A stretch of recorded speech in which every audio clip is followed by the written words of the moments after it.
ಕರ್ನಾಟಕ ರಾಜ್ಯ ಭೋವಿ ಒಡ್ಡರ ಸಂಘ ಜಿಲ್ಲಾ ಸಮಿತಿ ರಾಯಚೂರು ದಿನಾಂಕ 14/1/2026 ಬುಧವಾರ ರಾಯಚೂರು ನಗರದಲ್ಲಿ ಜಿಲ್ಲಾಡಳಿತ, ಜಿಲ್ಲಾ ಪಂಚಾಯತ್ ಮಹಾನಗರ ಪಾಲಿಕೆ, ಕನ್ನಡ ಮತ್ತು ಸಂಸ್ಕೃತಿ ಇಲಾಖೆ ವತಿಯಿಂದ ಶ್ರೀ ಶ್ರೀ ಶ್ರೀ ಶಿವಯೋಗಿ ಸಿದ್ದರಾಮೇಶ್ವರ ಜಯಂತಿ 2026 ಕಾರ್ಯಕ್ರಮವನ್ನು ಅದ್ದೂರಿಯಾಗಿ ಮತ್ತು ಸಂಭ್ರಮದಿಂದ ಆಚರಣೆ ಮಾಡಲಾಗುವುದು.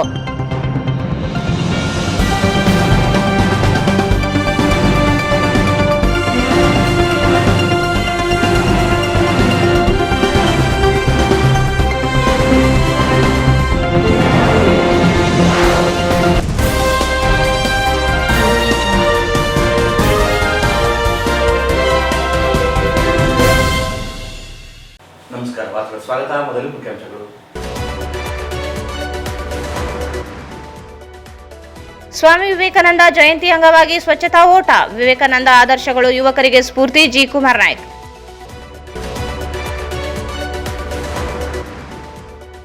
ಉದ್ಯೋಗ ಖಾತ್ರಿ ಯೋಜನೆ ಅಸ್ಥಿರಗೊಳಿಸಲು ಕೇಂದ್ರ ಸರ್ಕಾರ ಹೊಸ ಮಸೂದೆ. ಯೋಜನೆಯಿಂದ ಕಾರ್ಮಿಕರ ಹಕ್ಕು ಕಸಿದುಕೊಂಡಿದೆ.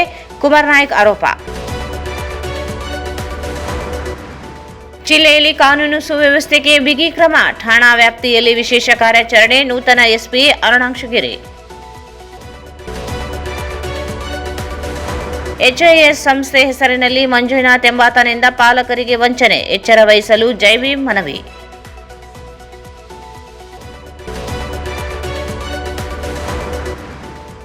ದೇವದುರ್ಗ ಶಾಸಕಿ ಜಿ. ಕರೇಮ ನಾಯಕರ ಬೆಂಬಲಿಗರಿಂದ ಬೆದರಿಕೆ. ವಿಶ್ವನಾಥ್ ಬಲಿದವ ಆರೋಪ.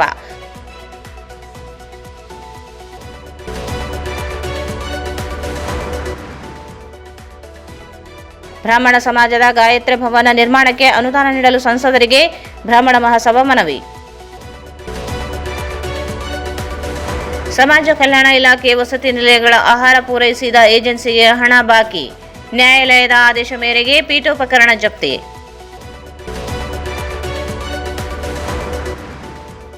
ಕರ್ನಾಟಕ ರಾಜ್ಯದಲ್ಲಿ ಬಹುಜನ್ ಟಿವಿ ಕನ್ನಡದ ಮುಖ್ಯ ಕಾರ್ಯನಿರ್ವಾಹಕ ಅಧಿಕಾರಿ ಸಿಇಒ ಆಗಿ ನೇಮಕ.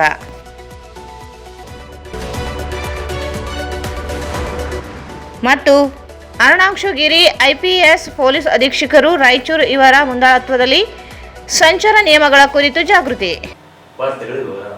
ಸ್ವಾಮಿ ವಿವೇಕಾನಂದರ ಮೌಲ್ಯಗಳು, ಸದೃಢ ಶರೀರ ಮತ್ತು ಮನಸ್ಸಿನ ಮಹತ್ವ, ಸ್ವಚ್ಛ ಹಾಗೂ ಆರೋಗ್ಯಕರ ವಾತಾವರಣದ ಅಗತ್ಯತೆಯ ಕುರಿತು ಯುವ ಜನತೆ ತಿಳಿದುಕೊಳ್ಳುವುದು ಅತ್ಯಗತ್ಯವಾಗಿದೆ ಎಂದು ಸಂಸದ ಜಿ. ಕುಮಾರ್ ನಾಯ್ಕ್ ಹೇಳಿದರು. ಅವರು ಇಂದು ನಗರದ ಮಹಾತ್ಮ ಗಾಂಧಿ ಜಿಲ್ಲಾ ಕ್ರೀಡಾಂಗಣದಲ್ಲಿ ಜಿಲ್ಲಾಡಳಿತ ಹಾಗೂ ಮಹಾನಗರ ಪಾಲಿಕೆಯಿಂದ ಹಮ್ಮಿಕೊಂಡಿದ್ದ ಸ್ವಚ್ಛ ಭಾರತ ಮಿಷನ್ ಹಾಗೂ ರಾಯಚೂರು ಉತ್ಸವದ ಅಂಗವಾಗಿ ಸ್ವಚ್ಛತಾ ಓಟ ಮ್ಯಾರಥಾನ್ ರನ್ ಚಾಲನೆ ನೀಡಿ ಮಾತನಾಡಿದರು. ದೇಶ ಕಂಡ ಅತ್ಯಂತ ಹಿರಿಯ ಸಂತ ವಿವೇಕಾನಂದರಾಗಿದ್ದು ತಮ್ಮ 39 ವರ್ಷಗಳ ಜೀವನದಲ್ಲಿ 3900 ವರ್ಷಗಳವರೆಗೆ ಸಾಕಾಗುವಷ್ಟು ಪ್ರಭಾವ ಬೀರುವ ಸಂದೇಶಗಳನ್ನು ಜನರಿಗೆ ಮತ್ತು ದೇಶದ ಯುವಕರಿಗೆ ನೀಡಿ ಹೋಗಿದ್ದಾರೆ. ಇಡೀ ಜಗತ್ತಿನಲ್ಲಿ ಅವರ ಓಡಾಟ ಹಾಗೂ ಅವರ ಭಾಷಣಗಳು ಭಾರತೀಯ ಸಂಸ್ಕೃತಿಯ ಪ್ರತೀಕವಾಗಿದ್ದವು ಎಂದರು. ಇದಲ್ಲದೆ ರಾಯಚೂರು ಉತ್ಸವವನ್ನು ಯಶಸ್ವಿಗೊಳಿಸಲು ಎಲ್ಲರೂ ಕೂಡ ಗಟ್ಟಿಯಾಗಿ ನಿಂತಿದ್ದೀರಿ. ಉತ್ಸವ ಎಂಬುದು ಜಿಲ್ಲೆಯ ಪ್ರತೀಕವಾಗಿದ್ದು ಅದನ್ನು ಯಶಸ್ವಿಗೊಳಿಸುವುದು ಕೂಡ ನಮ್ಮೆಲ್ಲರ ಜವಾಬ್ದಾರಿಯಾಗಿದೆ ಎಂದರು. ರಾಯಚೂರು ನಗರವನ್ನು ಸ್ವಚ್ಛ ಹಾಗೂ ಸುಂದರ ನಗರವನ್ನಾಗಿಸಲು ಪ್ರತಿಯೊಬ್ಬರ ಸಹಕಾರ ಅತ್ಯಗತ್ಯವಾಗಿರುತ್ತದೆ. ಆದ್ದರಿಂದ ನಗರದ ಸ್ವಚ್ಛತೆಗೆ ಪ್ರತಿಯೊಬ್ಬರು ಕೈಜೋಡಿಸುವಂತೆ ಮನವಿ ಮಾಡಿದರು.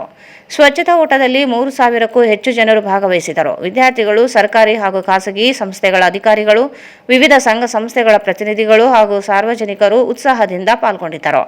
ಈ ಸ್ವಚ್ಛತಾ ಓಟವು ಸಾರ್ವಜನಿಕರಲ್ಲಿ ಸ್ವಚ್ಛತೆಯ ಅರಿವು, ಪರಿಸರ ಸಂರಕ್ಷಣೆ ಹಾಗೂ ಆರೋಗ್ಯಕರ ಜೀವನ ಶೈಲಿಯ ಬಗ್ಗೆ ಜಾಗೃತಿ ಮೂಡಿಸಿತು. ಪಾಲಿಕೆಯ ಹಾಗೂ ನಾಗರಿಕರ ನಡುವಿನ ಸಹಭಾಗಿತ್ವವನ್ನು ಮತ್ತಷ್ಟು ಬಲಪಡಿಸುವ ಕೆಲಸವು ಈ ಕಾರ್ಯಕ್ರಮದಿಂದ ನಡೆದಿದೆ.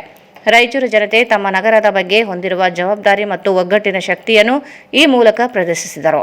ಕಾರ್ಯಕ್ರಮದ ವಿಶೇಷ ಆಕರ್ಷಣೆಯಾಗಿ ರಾಯಚೂರು ಉತ್ಸವ ಎಂಬ ರೂಪದಲ್ಲಿ ಮಾನವ ಸರಪಳಿಯನ್ನು ವಿನ್ಯಾಸಗೊಳಿಸಿ ಡ್ರೋನ್ ಮೂಲಕ ಚಿತ್ರೀಕರಿಸಲಾಯಿತು. ಈ ದೃಶ್ಯಗಳು ಉತ್ಸವಕ್ಕೆ ಇನ್ನಷ್ಟು ಉತ್ಸಾಹ ತುಂಬಿದವು. ಸ್ವಚ್ಛತಾ ಓಟದ ಫಲಿತಾಂಶ: ಪುರುಷ ವಿಭಾಗ ಪ್ರಥಮ ಸ್ಥಾಯಪ್ಪ ನಾಯಕ್, ದ್ವಿತೀಯ ನಿಂಗಣ್ಣ ಚಿಂಚೋಡಿ, ತೃತೀಯ ತಿಮ್ಮಪ್ಪ ವಡವಟ್ಟಿ, ಮಹಿಳಾ ವಿಭಾಗ ಪ್ರಥಮ ಜ್ಯೋತಿ, ದ್ವಿತೀಯ ಯಲ್ಲಮ್ಮ, ತೃತೀಯ ಭವ್ಯಶ್ರೀ ದೇವಸ್ಕೂರು. ಸ್ವಚ್ಛತಾ ಓಟದಲ್ಲಿ ಭಾಗವಹಿಸಿದ ಎಲ್ಲ ಸ್ಪರ್ಧಾರ್ಥಿಗಳಿಗೆ ಕ್ಯಾಪ್ ಮತ್ತು ಟಿ ಶರ್ಟ್ ವಿತರಿಸಲಾಯಿತು. ವಿಜೇತರಿಗೆ ಪ್ರಮಾಣ ಪತ್ರ, ಕಿಟ್ ಹಾಗೂ ನಗದು ಬಹುಮಾನ ನೀಡಿ ಗೌರವಿಸಲಾಯಿತು. ಕಾರ್ಯಕ್ರಮದಲ್ಲಿ ಜಿಲ್ಲಾಧಿಕಾರಿ ಕೆ. ನಿತೀಶ್, ಮಹಾನಗರ ಪಾಲಿಕೆ ಆಯುಕ್ತ ಜುಬೇನ್ ಮೊಹಪಾತ್ರ, ಜಿಲ್ಲಾ ಪೊಲೀಸ್ ವರಿಷ್ಠಾಧಿಕಾರಿ ಅರುಣಾಂಶುಗಿರಿ, ರಾಜ್ಯ ಕಾಂಗ್ರೆಸ್ ಯುವ ಮುಖಂಡ ರವಿ ಬೋಸರಾಜ್, ಮಾಜಿ ಪಾಲಿಕೆ ಸದಸ್ಯ ಜಯಣ್ಣ, ಎಡಿಸಿ ಶಿವಾನಂದ್ ಭಜಂತ್ರಿ, ತಹಸೀಲ್ದಾರ್ ಸುರೇಶ್ ವರ್ಮಾ, ಪ್ರೊಫೆಷನರಿ ಐಎಎಸ್ ಅಧಿಕಾರಿ ಪುರುರಾಜ್ ಸಿಂಗ್, ಸಹಾಯಕ ಆಯುಕ್ತ ಹಂಪಣ್ಣ ಸಜ್ಜನ್ ಸೇರಿದಂತೆ ಅನೇಕರಿದ್ದರು.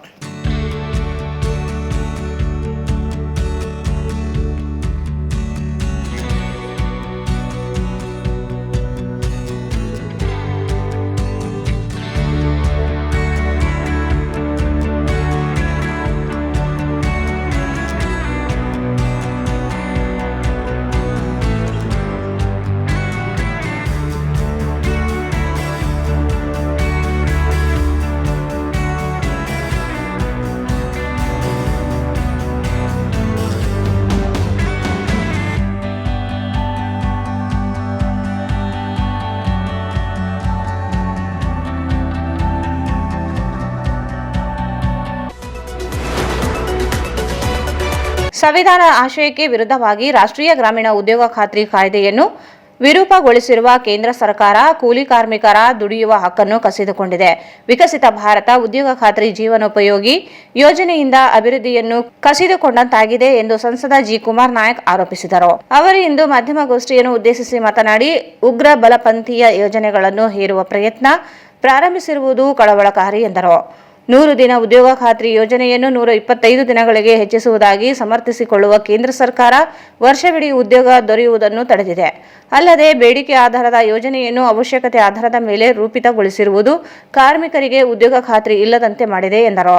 ಸಂಸದೀಯ ಮಂಡಳಿಯ ಶಿಫಾರಸುಗಳನ್ನು ಕಡೆಗಣಿಸಿ ಹೊಸ ಮಸೂದೆ ರೂಪಿಸಿ ಉದ್ಯೋಗ ಖಾತ್ರಿ ಯೋಜನೆಗೆ ಇದ್ದ ಘನತೆ ಕುಂದು ತರುವ ಪ್ರಯತ್ನವಾಗಿದೆ ಎಂದು ಹೇಳಿದರು.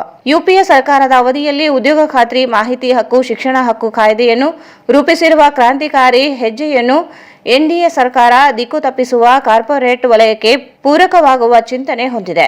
ರಾಮನ ಕುರಿತು ತುಟಿ ಪ್ರೀತಿ ತೋರಿಸುವ ಸರ್ಕಾರ ಜನರ ಹೃದಯದಲ್ಲಿ ಇರುವ ರಾಮನನ್ನು ಕಡೆಗಣಿಸಿದೆ. ಕಾಯ್ದೆ ಬದಲಾವಣೆ ಹಿಂದೆ ಕುಟಿಲ ನೀತಿ ಇದೆ ಎಂದರು. 90-10 ಅನುಪಾತದಲ್ಲಿ ಜಾರಿಗೊಳಿಸಲಾಗಿದ್ದ ಉದ್ಯೋಗ ಖಾತ್ರಿ ಯೋಜನೆಯನ್ನು 60-40 ಅನುಪಾತದಲ್ಲಿ ಜಾರಿಗೊಳಿಸಿದೆ. ಆದರೆ ಹಣಕಾಸು ಆಯೋಗದ ಶಿಫಾರಸು ಕಡೆಗಣಿಸಿದೆ.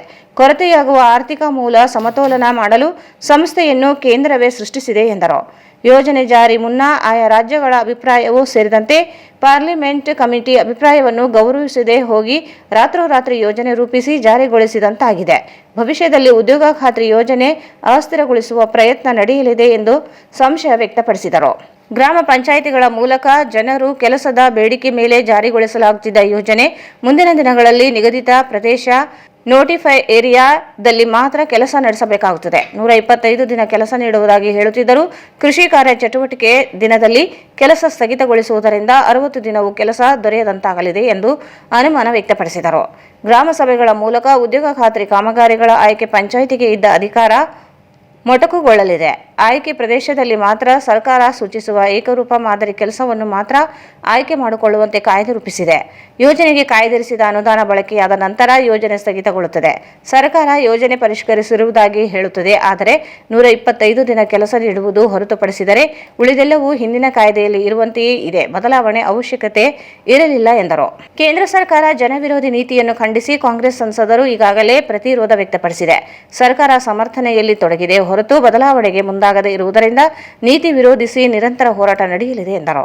ನಾವೇ ಕೊಟ್ಕೊಂಡಿರುವಂತಹ ಒಂದು ಕಾನ್ಸ್ಟಿಟ್ಯೂಷನ್, ನಮ್ಮ ಏನು ಸಂವಿಧಾನ ಇದೆ ನಮಗೆ ನಾವೇ ಕೊಟ್ಕೊಂಡಿರುವಂಥದ್ದು ಕಾನ್ಸ್ಟಿಟ್ಯೂಷನ್ ಅಲ್ಲಿ ಫಂಡಮೆಂಟಲ್ ರೈಟ್ಸ್ ಇದ್ದಾವೆ, ಡೈರೆಕ್ಟಿವ್ ಪ್ರಿನ್ಸಿಪಲ್ಸ್ ಇದ್ದಾವೆ. ಫಂಡಮೆಂಟಲ್ ರೈಟ್ಸ್ ಅಂತ ಹೇಳಿದ್ರೆ ಪ್ರತಿಯೊಬ್ಬ ನಾಗರಿಕನಿಗೂ ಯಾವ ರೀತಿಯ ಒಂದು ಹಕ್ಕಿದೆ ಅನ್ನೋದ್ರ ಬಗ್ಗೆ ನಾವು ವಿಶದವಾಗಿ ಅದರಲ್ಲಿ ನೋಡಿದ್ದೀವಿ. ಆದರೆ ಈ ಫಂಡಮೆಂಟಲ್ ರೈಟ್ಸ್ನ ನಾವು ಅರ್ಥೈಸ್ಕೊಳ್ಬೇಕು ಅಂತ ಹೇಳಿದ್ರೆ ಅಥವಾ ನಮಗೆ ತೊಂದರೆ ಆದರೆ ಏನಾದರೂ ಮಾಡಬೇಕು ಅಂತ ಹೇಳಿದ್ರೆ ನಾವು ಕೋರ್ಟ್ ಮೆಟ್ಲನ್ನೇ ಏರಬೇಕಾಗ್ತದೆ.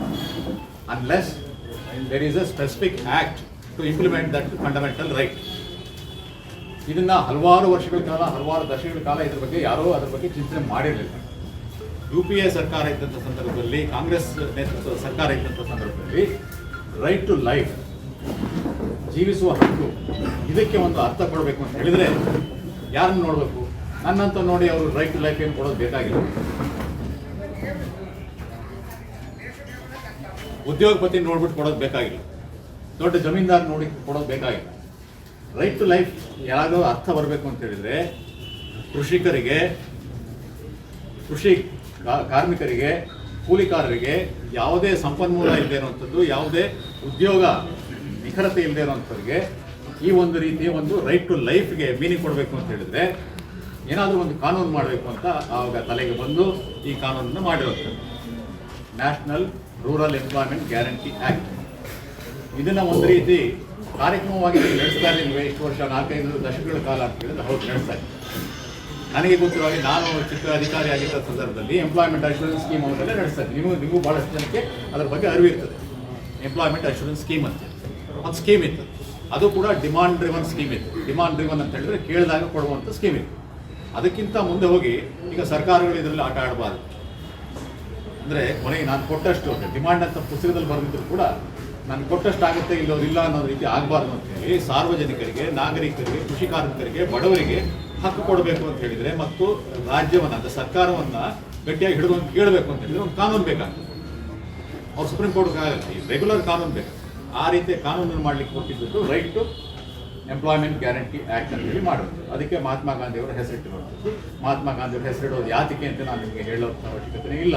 ರಾಷ್ಟ್ರಪಿತ ಮತ್ತು ಗ್ರಾಮಗಳ ಏನು ರಿಪಬ್ಲಿಕ್ ಕಲ್ಪನೆಯನ್ನು ಅವ್ರ ತಲೆಯೊಳಗಿತ್ತು. ಅದನ್ನು ಅವ್ರ ಹೆಸರನ್ನ ಇಟ್ಟು ನಾವು ಇದನ್ನು ಮುಂದಕ್ಕೆ ತೆಗೆದುಕೊಂಡು ಹೋಗಿರೋದು. ಇದಲ್ಲದೆ ರೈಟ್ ಟು ಇದು ನಿಮ್ಮ ಡೈರೆಕ್ಟಿವ್ ಪ್ರಿನ್ಸಿಪಲ್ಸ್ನಲ್ಲಿ ಏನು ಹೇಳ್ತಾರೆ ಅಂತ ಹೇಳಿದ್ರೆ, ರೈಟ್ ಟು ಲೈಫ್ಗೆ ಮೀನಿಂಗ್ ಕೊಡಬೇಕು ಅಂತ ಹೇಳಿದ್ರೆ ರಾಜ್ಯ ಸರ್ಕಾರಗಳು ಎಂಪ್ಲಾಯ್ಮೆಂಟ್ನ ಅಶ್ಯೂರೆನ್ಸ್ ಮಾಡಲಿಕ್ಕೆ ಪ್ರಯತ್ನ ಮಾಡಬೇಕು ಅಂತ ಹೇಳಿದ್ದಾರೆ. ಡೈರೆಕ್ಟಿವ್ ಪ್ರಿನ್ಸಿಪಲ್ಸಲ್ಲಿ ಫಂಡಮೆಂಟಲ್ ರೈಟ್ಸ್ ಇದಕ್ಕಿರೋ ವ್ಯತ್ಯಾಸ ಏನು ಅಂತಂದರೆ, ಒಂದಕ್ಕೆ ಕೋರ್ಟ್ ಹೋಗ್ಬೋದು, ಇನ್ನೊಂದು ಕೋರ್ಟ್ ಹೋಗೋಕ್ಕಾಗಲ್ಲ. ಆದ್ದರಿಂದ ನಾವೇನು ಮಾಡಿದ್ದೀವಿ ಅಂದರೆ ಈ ರೀತಿ ಕಾನೂನು ಮಾಡಿ ಈ ರೀತಿ ಕಾನೂನು ಮಾಡೋದ್ರ ಜೊತೆಗೆ ಇದು ರೈಟ್ ಟು ಲೈಫ್ ಜೊತೆಗೆ ಇನ್ನೊಂದಿದೆ, ಆರ್ಟಿಕಲ್ 23ನಲ್ಲಿ ಏನು ನೋಡ್ತಾ ಇದ್ದೀವಿ ಅಂತ ಹೇಳಿದ್ರೆ, ಪ್ರೊಹಿಬಿಷನ್ ಆಫ್ ಫೋರ್ಸ್ಡ್ ಲೇಬರ್ ಅಂದರೆ ಏನು ಅಂದರೆ ಒತ್ತಾಯ ಎಂತ ಬಾಂಡೆಡ್ ಲೇಬರ್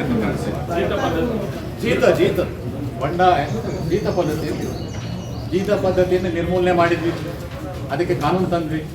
ಆದರೆ ಕೆಲಸನೂ ಕೊಡಬೇಕಲ್ಲ.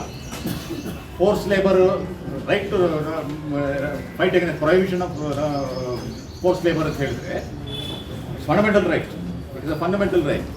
But at the same time if you don't have ಈ ಏನಾದರೂ ಒಂದು ಪರಿಕರ ಇಲ್ಲದೆ ಹೋದರೆ ಅದನ್ನು ಅರ್ಥೈಸ್ತೀರಿ ಹೆಂಗೆ? ಫೋರ್ಸ್ ಲೇಬರ್ ನನ್ನ ಹತ್ರ ಬರಬೇಡಿ, ಉದ್ಯೋಗಪತಿ ಹತ್ರ ಬರಬೇಡಿ. ಅದು ಬೇಕಾಗಿರೋದು ಯಾರಿಗೆ? ಅವರಿಗೋಸ್ಕರ ಇದನ್ನು ಮಾಡ್ತಾರೆ. ಫೋರ್ಸ್ ಲೇಬರ್ನಲ್ಲಿ ಇರಬಾರ್ದು ಅಂತೇಳಿ ಇದನ್ನು ಮಾಡ್ತಾರೆ. ನಾವು ಮನರೇಗ ಮಾಡ್ತೀವಿ. 5 ವರ್ಷಕ್ಕೆ ಹೆಲ್ತ್ ಸೆಕ್ಟರ್ಗಿಷ್ಟು, ಲೇಬರ್ ಸೆಕ್ಟರ್ಗಿಷ್ಟು, ಇಂಡಸ್ಟ್ರಿ ಸೆಕ್ಟರ್ಗಿಷ್ಟು ಅಂತ ಕೊಟ್ಟರು ಹಣದಲ್ಲಿ ಹೆಲ್ತ್ ಸೆಕ್ಟರ್ಲಿ ಇಟ್ಟಂಥ ಹಣ ಮುಗಿದೋಗ್ಬಿಟ್ಟಿದೆ, ಅದಕ್ಕೆ ಕರ್ನಾಟಕ ಕೊಡೋಕ್ಕಾಗ್ತಿಲ್ಲ ಅಂತ ಒಳ ಮಾತು ನಮಗೆ ಹೇಳಿದ್ರು. ಹೊರಗಡೆ ಅವ್ರು ಏನು ಹೇಳ್ತಾ ಇರ್ತಾರೆ ಅಂತ ಹೇಳಿದ್ರೆ, ನೀವು ಭಾಳ ಚೆನ್ನಾಗಿದ್ದೀರಿ, ನೀವು NRHM ಯೂಸ್ ಮಾಡಿ, ಇನ್ಯಾವ್ದು ಯೂಸ್ ಮಾಡಿ ಅಂತ ಹೇಳ್ತಾ ಇದ್ದೀವಿ. ಅಂದರೆ ಒಂದ್ಸಲಿ ಅಲೋಕೇಶನ್ ಮಾಡಿದಂಥದ್ದು ಮುಂದಿನ 5 ವರ್ಷಗಳಿಗೆ ಅದು ತಿಜೋರಿ ಹಾಕಿದಂಗೆ, ಒಂದು ಲಾಕ್ ಹಾಕ್ದಂಗೆ, ಒಂದು ಬೌಂಡ್ರಿ ಹಾಕ್ದಂಗೆ. ಇವತ್ತಿನ ದಿವಸ ನಮ್ಮ ಕರ್ನಾಟಕಕ್ಕೆ ಅಡಿಷನಲ್ 30% 40% ಕೊಡಲಿಕ್ಕೆ ದುಡ್ಡು ಎಲ್ಲಿಂದ ಬರ್ತದೆ? ಬೇಡ, ನನಗೆ ಕೊಡಬೇಡಿ. ಗ್ರಾಮ ಪಂಚಾಯತಿಗಳಿಗೆ ಟ್ರಾನ್ಸ್ಫರ್ ಮಾಡೋ ಹಣ ಏನಿದೆ ಅಲ್ಲ, ಗ್ರಾಮ ಪಂಚಾಯತಿಗಳಿಗೆ ನೇರವಾಗಿ ಟ್ರಾನ್ಸ್ಫರ್ ಮಾಡೋ ಹಣ, ಅದರಲ್ಲಿ ಏನಾದರೂ ಹೆಚ್ಚುವರಿಗೆ ರೆಕಮೆಂಡೇಶನ್ ಆಗಿದೆಯಾ? ಇದು ಅವ್ರ ಹತ್ರ ಹಣ ಹೋಗ್ತಿದ್ದು. I hope I am clear. ಪ್ರತಿಯೊಂದು ಗ್ರಾಮ ಪಂಚಾಯತ್ ಹಣ ಹೋಗ್ತಿತ್ತಲ್ಲಪ್ಪ, ಇದು ರಾಜ್ಯಕ್ಕೆ ಬರ್ತಿರಲಿಲ್ಲ. NREGA is not state government implemented programme, it's ಗ್ರಾಮ ಪಂಚಾಯತ್ ಇಂಪ್ಲಿಮೆಂಟ್. ನೀವು ಗ್ರಾಮ ಪಂಚಾಯತ್ಗಾದರೂ ನೀವು ಹಣ ಜಾಸ್ತಿ ಕೊಟ್ಟಿದ್ದೀರಾ. ಈ ಫೈನಾನ್ಸ್ ಕಮಿಷನ್ ರೆಕಮೆಂಡೇಶನ್ ಆಗೋಗ್ಬಿಟ್ಟಿದೆ. ನಾವು ಈ ಗೋಳು ಯಾರ ಹತ್ರ ಹೇಳ್ಕೋಬೇಕು? How to adjust this? Tomorrow this is going to fall flat. ನನ್ನಲ್ಲಪ್ಪ, ಕರ್ನಾಟಕ ಇದ್ದಿದ್ರಲ್ಲಿ ವಾಸಿ ಸ್ಟೇಟ್ ನಮ್ಗೆ ಹೆಂಗೋ ಮಾಡ್ತಾರೆ. ನಮಗೆ ಅತ್ಯಂತ ನಿಪುಣರಾದಂಥ ಒಬ್ಬ ಫೈನಾನ್ಸ್ ಮಿನಿಸ್ಟರ್ ಇದ್ದಾರೆ. ಈ incidentally chief minister also is excellent, is expert. ಈ will somehow try to manage, somewhat. What about other states? ಹೆಂಗೆ? ಅಬ್ಸಲ್ಯೂಟ್ಲಿ ಗ್ರಾಮ ಪಂಚಾಯತಿ ಮೆಂಬರ್ಸ್ಗೆ ಇದರಿಂದ ಕಂಪ್ಲೀಟ್ ಏಟಾಗ್ತದೆ. ಅದರಲ್ಲಿ ಏನು ಡೌಟೇ ಇಲ್ಲ. ಅವರಿಗೆ ಈ ಹಿಂದೆ ನರೇಗಾ ಬರೋಕ್ಕೆ ಇದು ಯಾವ ಪರಿಸ್ಥಿತಿ ಹಿಂದೆ ಇತ್ತೋ ಅದೇ ಪರಿಸ್ಥಿತಿಗೆ ಹೋಗುವಂಥ ಒಂದು ಎಲ್ಲ ಸಾಧ್ಯತೆಗಳು ಇದರಲ್ಲಿದ್ದಾವೆ. ಕಾನೂನು ಇದನ್ನು ಮಾಡುವಂಥದ್ದು ಅವಶ್ಯಕತೆ ಇದೆ. 125 ಅನ್ನೋದು ಅದು ಬಹಳ ತಪ್ಪು, ಶುದ್ಧ ಸುಳ್ಳು. ಯಾಕೆ ಅಂತ ಹೇಳಿದ್ರೆ, average in the country also 100 was never use. Please understand this. ಅದನ್ನ ನಿಮ್ಮ ಜೊತೆ ನಾನು ಬಿಚ್ಚಿಟ್ಕೊಳ್ಳಿಕ್ಕೆ ಯಾಕೆ ಅದನ್ನ ಹೆಸರು ಹೇಳಕ್ಕಿಲ್ಲ ಅಂತ ಹೇಳಿದ್ರೆ, ರಾಮನ ಇದರೊಳಗೆ ಇದ್ದಾನೆ, ನಮ್ಮ ತುಟಿ ಮೇಲೆ ಇಲ್ಲ. ನಮ್ಮ ತುಟಿ ಮೇಲೆ ಇರೋದು ಒಂದು ಉದ್ದೇಶಕ್ಕೆ. ನನ್ನ ಎದೆ ಒಳಗಿರುವಂಥದ್ದು ನನ್ನ ಪ್ರೀತಿಗೆ, ನನ್ನ ಒಂದು ಶಾಂತಿಗೆ, ಭಕ್ತಿಗೆ. ಇದು ನಮ್ಮಲ್ಲಿ ಯಾವ ರೀತಿ ಗಾಂಧಿನ ತೆಗೆದು ನೀವು ರಾಮನ್ ಕೊಟ್ಟಿದ್ದೀರಿ, ಇದರಲ್ಲಿ ಇರುವಂಥ ಉದ್ದೇಶ ಹೇಳ್ತೇವೆ. ಅದರಿಂದ ನಾವು ರಾಮನೇನು ನಾವು ವಿರೋಧ ಮಾಡ್ಲಿಕ್ಕೆ ಆಗೋಲ್ಲ. ಒಳಗಿರುವಂಥ ನಾವೇನು ವಿರೋಧ ಮಾಡ್ತಿದ್ದೀವಿ? ವಿರೋಧ ಅದಲ್ಲ, ಅವರ ದುಷ್ಕೃತ್ಯದ ಬಗ್ಗೆ ವಿರೋಧ ಮಾಡ್ತಿದ್ದೀವಿ, ಅವರ ಕುಟಿಲ ನೀತಿಯ ಬಗ್ಗೆ ವಿರೋಧ ಮಾಡ್ತಿದ್ದೀವಿ. ಬಹಳ ಸ್ಪಷ್ಟತೆ ಇದೆ ಇದರೊಳಗೆ. ನಮ್ದಲ್ಲಂತೂ ಏನು ಕನ್ಫ್ಯೂಷನ್ ಇಲ್ಲ. G Ram G, what you understand by this? ಅದನ್ನ ಎಕ್ಸ್ಪ್ಯಾಂಡ್ ಮಾಡಿ ಓದ್ ಹೇಳಿ ನೋಡೋಣ. ರಾಮ್ಜಿ ಅಂತ ಹೋಗ್ಬೇಕು ಕಾನೂನಿಗೆ. ನನ್ನ ಹಕ್ಕು ಹೆಂಗೆ ನಾವು ಮಾತಾಡೋದು ಹೆಂಗೆ ಅದನ್ನು ಬಿಡಿ ಅದು ಅಸೈಡ್ ಭಾಷೆಯ ಬಗ್ಗೆ ಬೇರೆ ಆಗ್ತದೆ. ಅದನ್ನು ನಾವು ಸಾಕಷ್ಟು ವಿರೋಧ ಮಾಡ್ತಿದ್ದೀವಿ. ಇದರಲ್ಲಿ ಲೋಕಸಭೆ ಒಳಗೆ 4 ಹೆಸರು ಕನ್ನಡದಲ್ಲಿಡಿ, 4 ಹೆಸರು ತೆಲುಗಿನಲ್ಲಿಡಿ, 4 ಹೆಸರು ಬಂಗಾಳಲ್ಲಿಡಿ, ತಮಿಳಿನಲ್ಲಿಡಿ ಅಂತೆ. ಎಲ್ಲವೂ ಕಂಪ್ಲೀಟ್ ಹಿಂದಿಮಯ ಮಾಡ್ತಾ ಇರ್ತಾರೆ. Okay, I am not digress from this. So right to life, prohibition of forced labor, directive principles of provide employment, all these things have been taken away. ಈ ಆಕ್ಟ್ ಏನು ಮಾಡಿದ್ದಾರೆ ಹೆಸರು ಬಿಟ್ಬಿಡಿ, ಆಕ್ಟ್ ಏನು ಮಾಡಿದ್ದಾರೆ. This act is nothing but another scheme of government of India. Another scheme of government of India which says that 60-40 sharing ratio. There are schemes and schemes and schemes. ಯೋಜನೆಗಳು 10 ಇದ್ದಾವೆ ರಾಜ್ಯದಲ್ಲಿ. 60-40 ಸ್ಕೀಮ್ಗಳು 108 ಇದ್ದಾವೆ. ಇದು ಒಂದು ಸ್ಕೀಮ್. ಇದಕ್ಕೆ ಒಂದು ಕಾನೂನು ಬೇಕಾಗಿತ್ತ ಅಂತ ಹೇಳಿದ್ರೆ ನನ್ನ ದೃಷ್ಟಿನಲ್ಲಿ ಅವರಲ್ಲಿರುವಂಥ ಯೋಚನೆ ಇಷ್ಟೇ. ಈ ಕಾನೂನು ಮಾಡಿದ ಹೋಯ್ತು ಅಂತ ಹೇಳಿದ್ರೆ ಏನಾಗ್ತಿತ್ತು, ಮನ್ರೇಗಾವನ್ನು ರಿಪೀಲ್ ಮಾಡಿದ್ದೀವಿ ಅನ್ನೋದು ಮಾತ್ರ ಉಳ್ಕೊಳ್ತಾ ಇದ್ದೀವಿ. ಒಂದು ಕಾನೂನು ತೆಗೆದಿದ್ದೀವಿ ಅಂತದ್ದು ಆಗ್ತಿತ್ತು ಹೊರತು ಇನ್ನೊಂದೇನೋ ಮಾಡಿದ್ದೀವಿ ಅಂತ ಆಗ್ತಿರಲಿಲ್ಲ. ಅದಕ್ಕೆ ಈ ಕಾನೂನು ಮಾಡಿದ್ದಾರೆ. ಅಷ್ಟೇ ಸೀಮಿತವಾದಂಥ ಉದ್ದೇಶದಿಂದ ಮಾಡಿದ್ದಾರೆ. ಈ ಕಾನೂನು ಬೇಕಾಗೇ ಇಲ್ಲ. ಈ ಕಾನೂನು ಬೇಕಾಗೇ ಇಲ್ಲ. ಈ ಕಾನೂನು ಬೇಕಾಗೇ ಇಲ್ಲ. ಅವ್ರು ಮಾಡಬೇಕಾದ್ರೆ ಯಾವುದೋ ಒಂದು ಸ್ಕೀಮ್ ಅನೌನ್ಸ್ ಮಾಡಿ ಯಾವುದೋ ಒಬ್ಬ ಅಂಡರ್ ಸೆಕ್ರೆಟರಿ ಅವರ ಒಂದು ಸಿಗ್ನೇಚರ್ ಹಾಕಿ ನಮ್ಮ ಮುಖದ ಮೇಲೆ ಬಿಸಾಕಿದ್ರೆ ಅದಾಗುತ್ತಿತ್ತು. ಅದು ನಾವು ಮಾಡ್ತಿದ್ದೀವಿ. ಸಾವಿರಾರು ಸ್ಕೀಮ್ಗಳು ಈ ಥರ ನಡೀತಾ ಇತ್ತು. ಇದು ಒಂದು ಸ್ಕೀಮ್ ಆಗಿ ಉಳ್ಕೊಳ್ತದೆ. ಈ ಸಂದರ್ಭದಲ್ಲಿ Mohammed Shalam, Jayanna, Ravi Bosaraj, K Shantappa, Jayavantrao Patange, N Srinivas Reddy, G Shivamurthy, Amaregowda Hanchina, ಯುವ ಕಾಂಗ್ರೆಸ್ ಅಧ್ಯಕ್ಷ ಮರಿಸ್ವಾಮಿ ಗಟ್ಟು ಬಿಚ್ಚಾಲಿ ಸೇರಿದಂತೆ ಅನೇಕರಿದ್ದರು.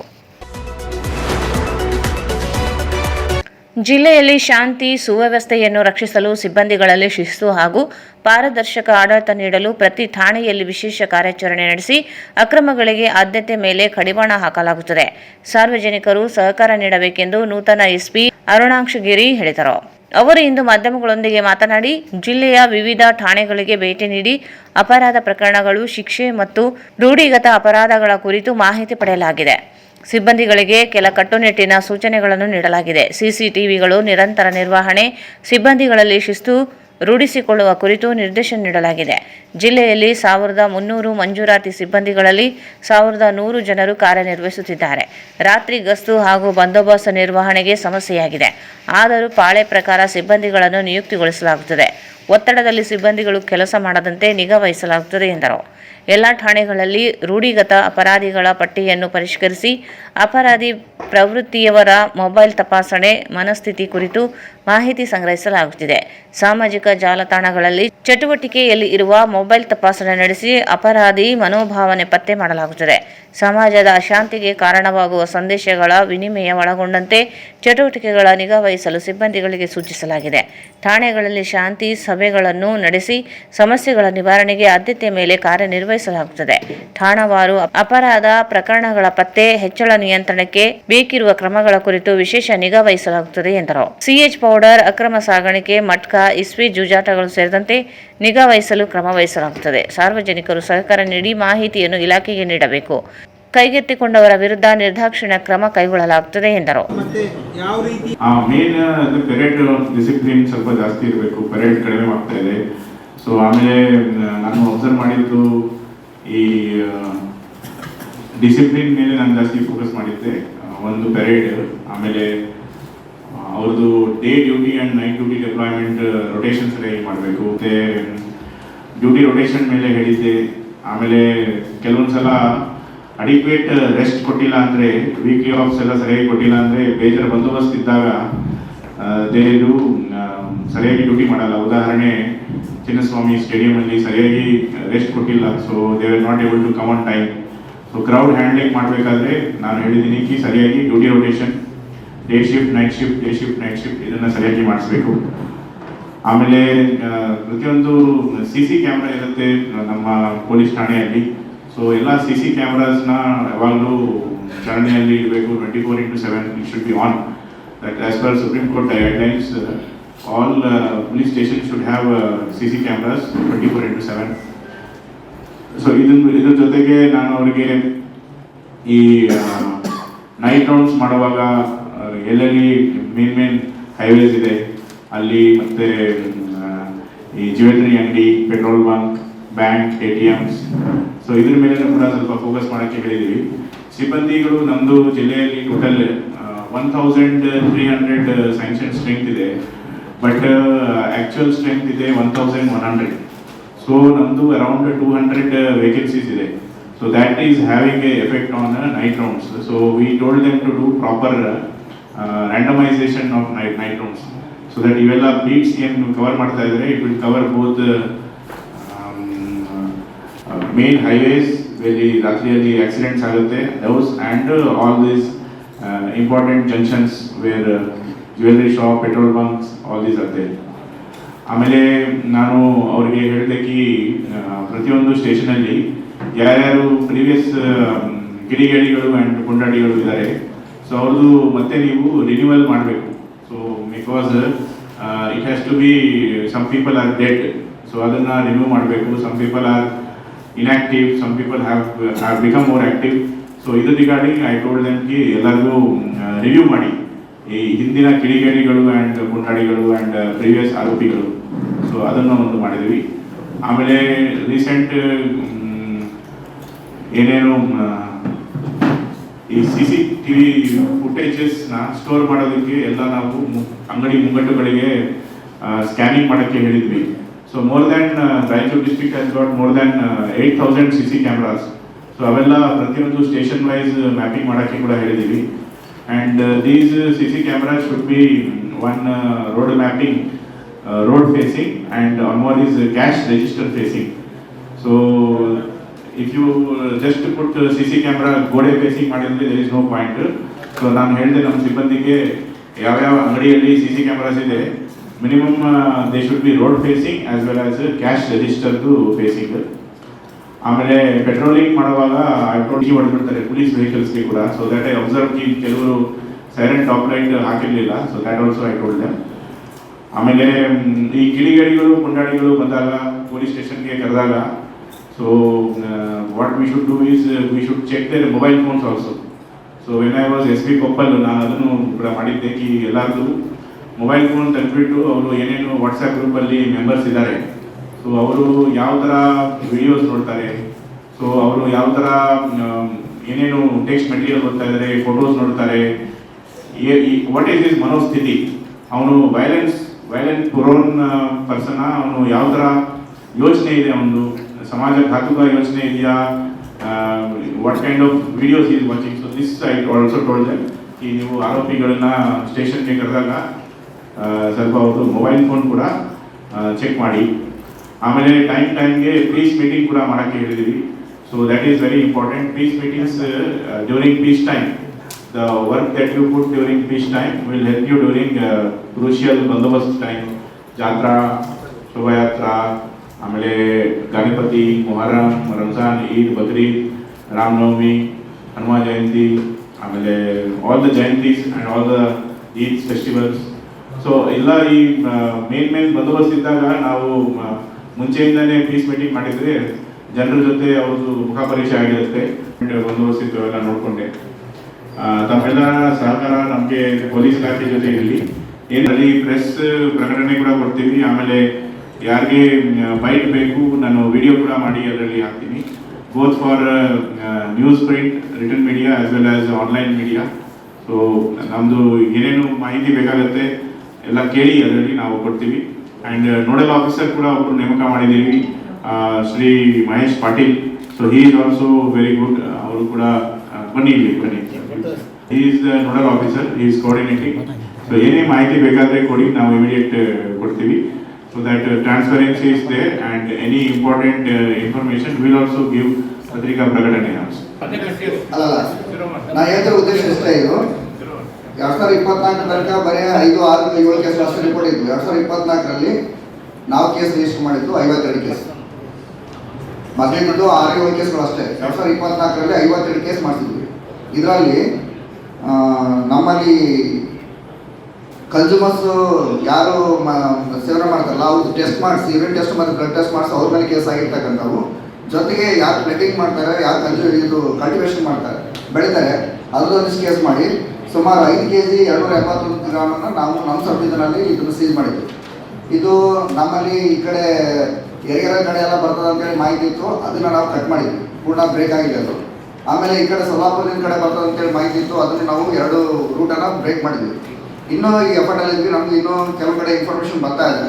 ನೀವು ಹೇಳಿದ ಪ್ರಕಾರ 100% ಇದನ್ನು ತಡೆಗಟ್ಟಕ್ಕಂತೂ ಮಾನ್ಯ ಎಸ್ ಪಿ ಸರ್ ಬಂದ ತಕ್ಷಣ ಇವ್ರದಲ್ಲಿ ವರ್ಕ್ ನೇಚರಲ್ಲಿ ಕೆಲವು ಪಾಯಿಂಟ್ಸ್ ಮಾಡಿದ್ರು ಸಾಹೇಬರು. ಅದರಲ್ಲಿ ಪ್ರಮುಖವಾಗಿರ್ತಕ್ಕಂಥ ಆದ್ಯತೆ ಕೊಟ್ಟಿರ್ತಕ್ಕಂಥದ್ದು NDPS ತಡೆಗಟ್ಟಬೇಕಂತೇಳಿ. ಆ ನಿಟ್ಟಿನಲ್ಲಿ 100% ನಾವೆಲ್ಲರೂ ಎಫರ್ಟ್ ಅಂತ ಮಾಡ್ತೀವಿ. ಈಗ ನೀವು ಒಂದಿಷ್ಟು ಏರಿಯಾ ಹೇಳಿದ್ರಲ್ಲ, ನನ್ನ ಹತ್ರ ನೀವು ಹೇಳಿದ ಏರಿಯಾ ಬಿಟ್ಟು ನನ್ನ ಹತ್ರ ಟೋಟಲಿ 28 ಏರಿಯಾಗಳು ನಾನು ನೋಟ್ ಮಾಡ್ಕೊಂಡಿದ್ದೀನಿ. ಆ 28 ಏರಿಯಾಗಳಿಗೆ ಪ್ರತಿದಿನ PSIಗಳಿಗೆ ಈ 2 ಏರಿಯಾ ನೀವು ಕವರ್ ಮಾಡಬೇಕು, ಈ ಏರಿಯಾನ ನೀವು ಕವರ್ ಮಾಡ್ಬೇಕು ಅಂತೇಳಿ ಈ ಥರ ಡಿವೈಡ್ ಮಾಡಿಕೊಟ್ಟು ಸ್ಪೆಷಲ್ ಡ್ರೈವ್ ಅಂತ ಮಾಡಿಸ್ತಾ ಇದ್ದೀವಿ. ಇನ್ನು ಮುಂದೆ ನಾನು ಅದನ್ನು ಕಂಟಿನ್ಯೂ ಮಾಡ್ತೀವಿ. 100% ನಮ್ಮ ಉದ್ದೇಶ ಇಷ್ಟೇ. ರಾಯಚೂರು ಹೆಸರಲ್ಲಿ ಒಂದು ಫೇಕ್ ಫೇಸ್ಬುಕ್ ಕ್ರಿಯೇಟ್ ಆಗುತ್ತೆ. ಆ ಫೇಕ್ ಫೇಸ್ಬುಕ್ ಕ್ರಿಯೇಟ್ ಆದ ನಂತರ ಒಂದು ಡೂಪ್ಲಿಕೇಟ್ ಆಗಿ ಒಬ್ಬ ಇನ್ಸ್ಪೆಕ್ಟರ್ನ ಅವರೇ ಕ್ರಿಯೇಟ್ ಮಾಡ್ಕೊತಾರೆ. ಅಂದರೆ ಕಲಬುರಗಿಯಲ್ಲಿ ಒಬ್ಬ ಇನ್ಸ್ಪೆಕ್ಟರ್ ಇದ್ದಾರೆ ಏರ್ಪೋರ್ಟ್ ಅಥಾರಿಟಿಯಲ್ಲಿ, ಅವ್ರದ್ದು ಟ್ರಾನ್ಸ್ಫರ್ ಆಗಿದೆ.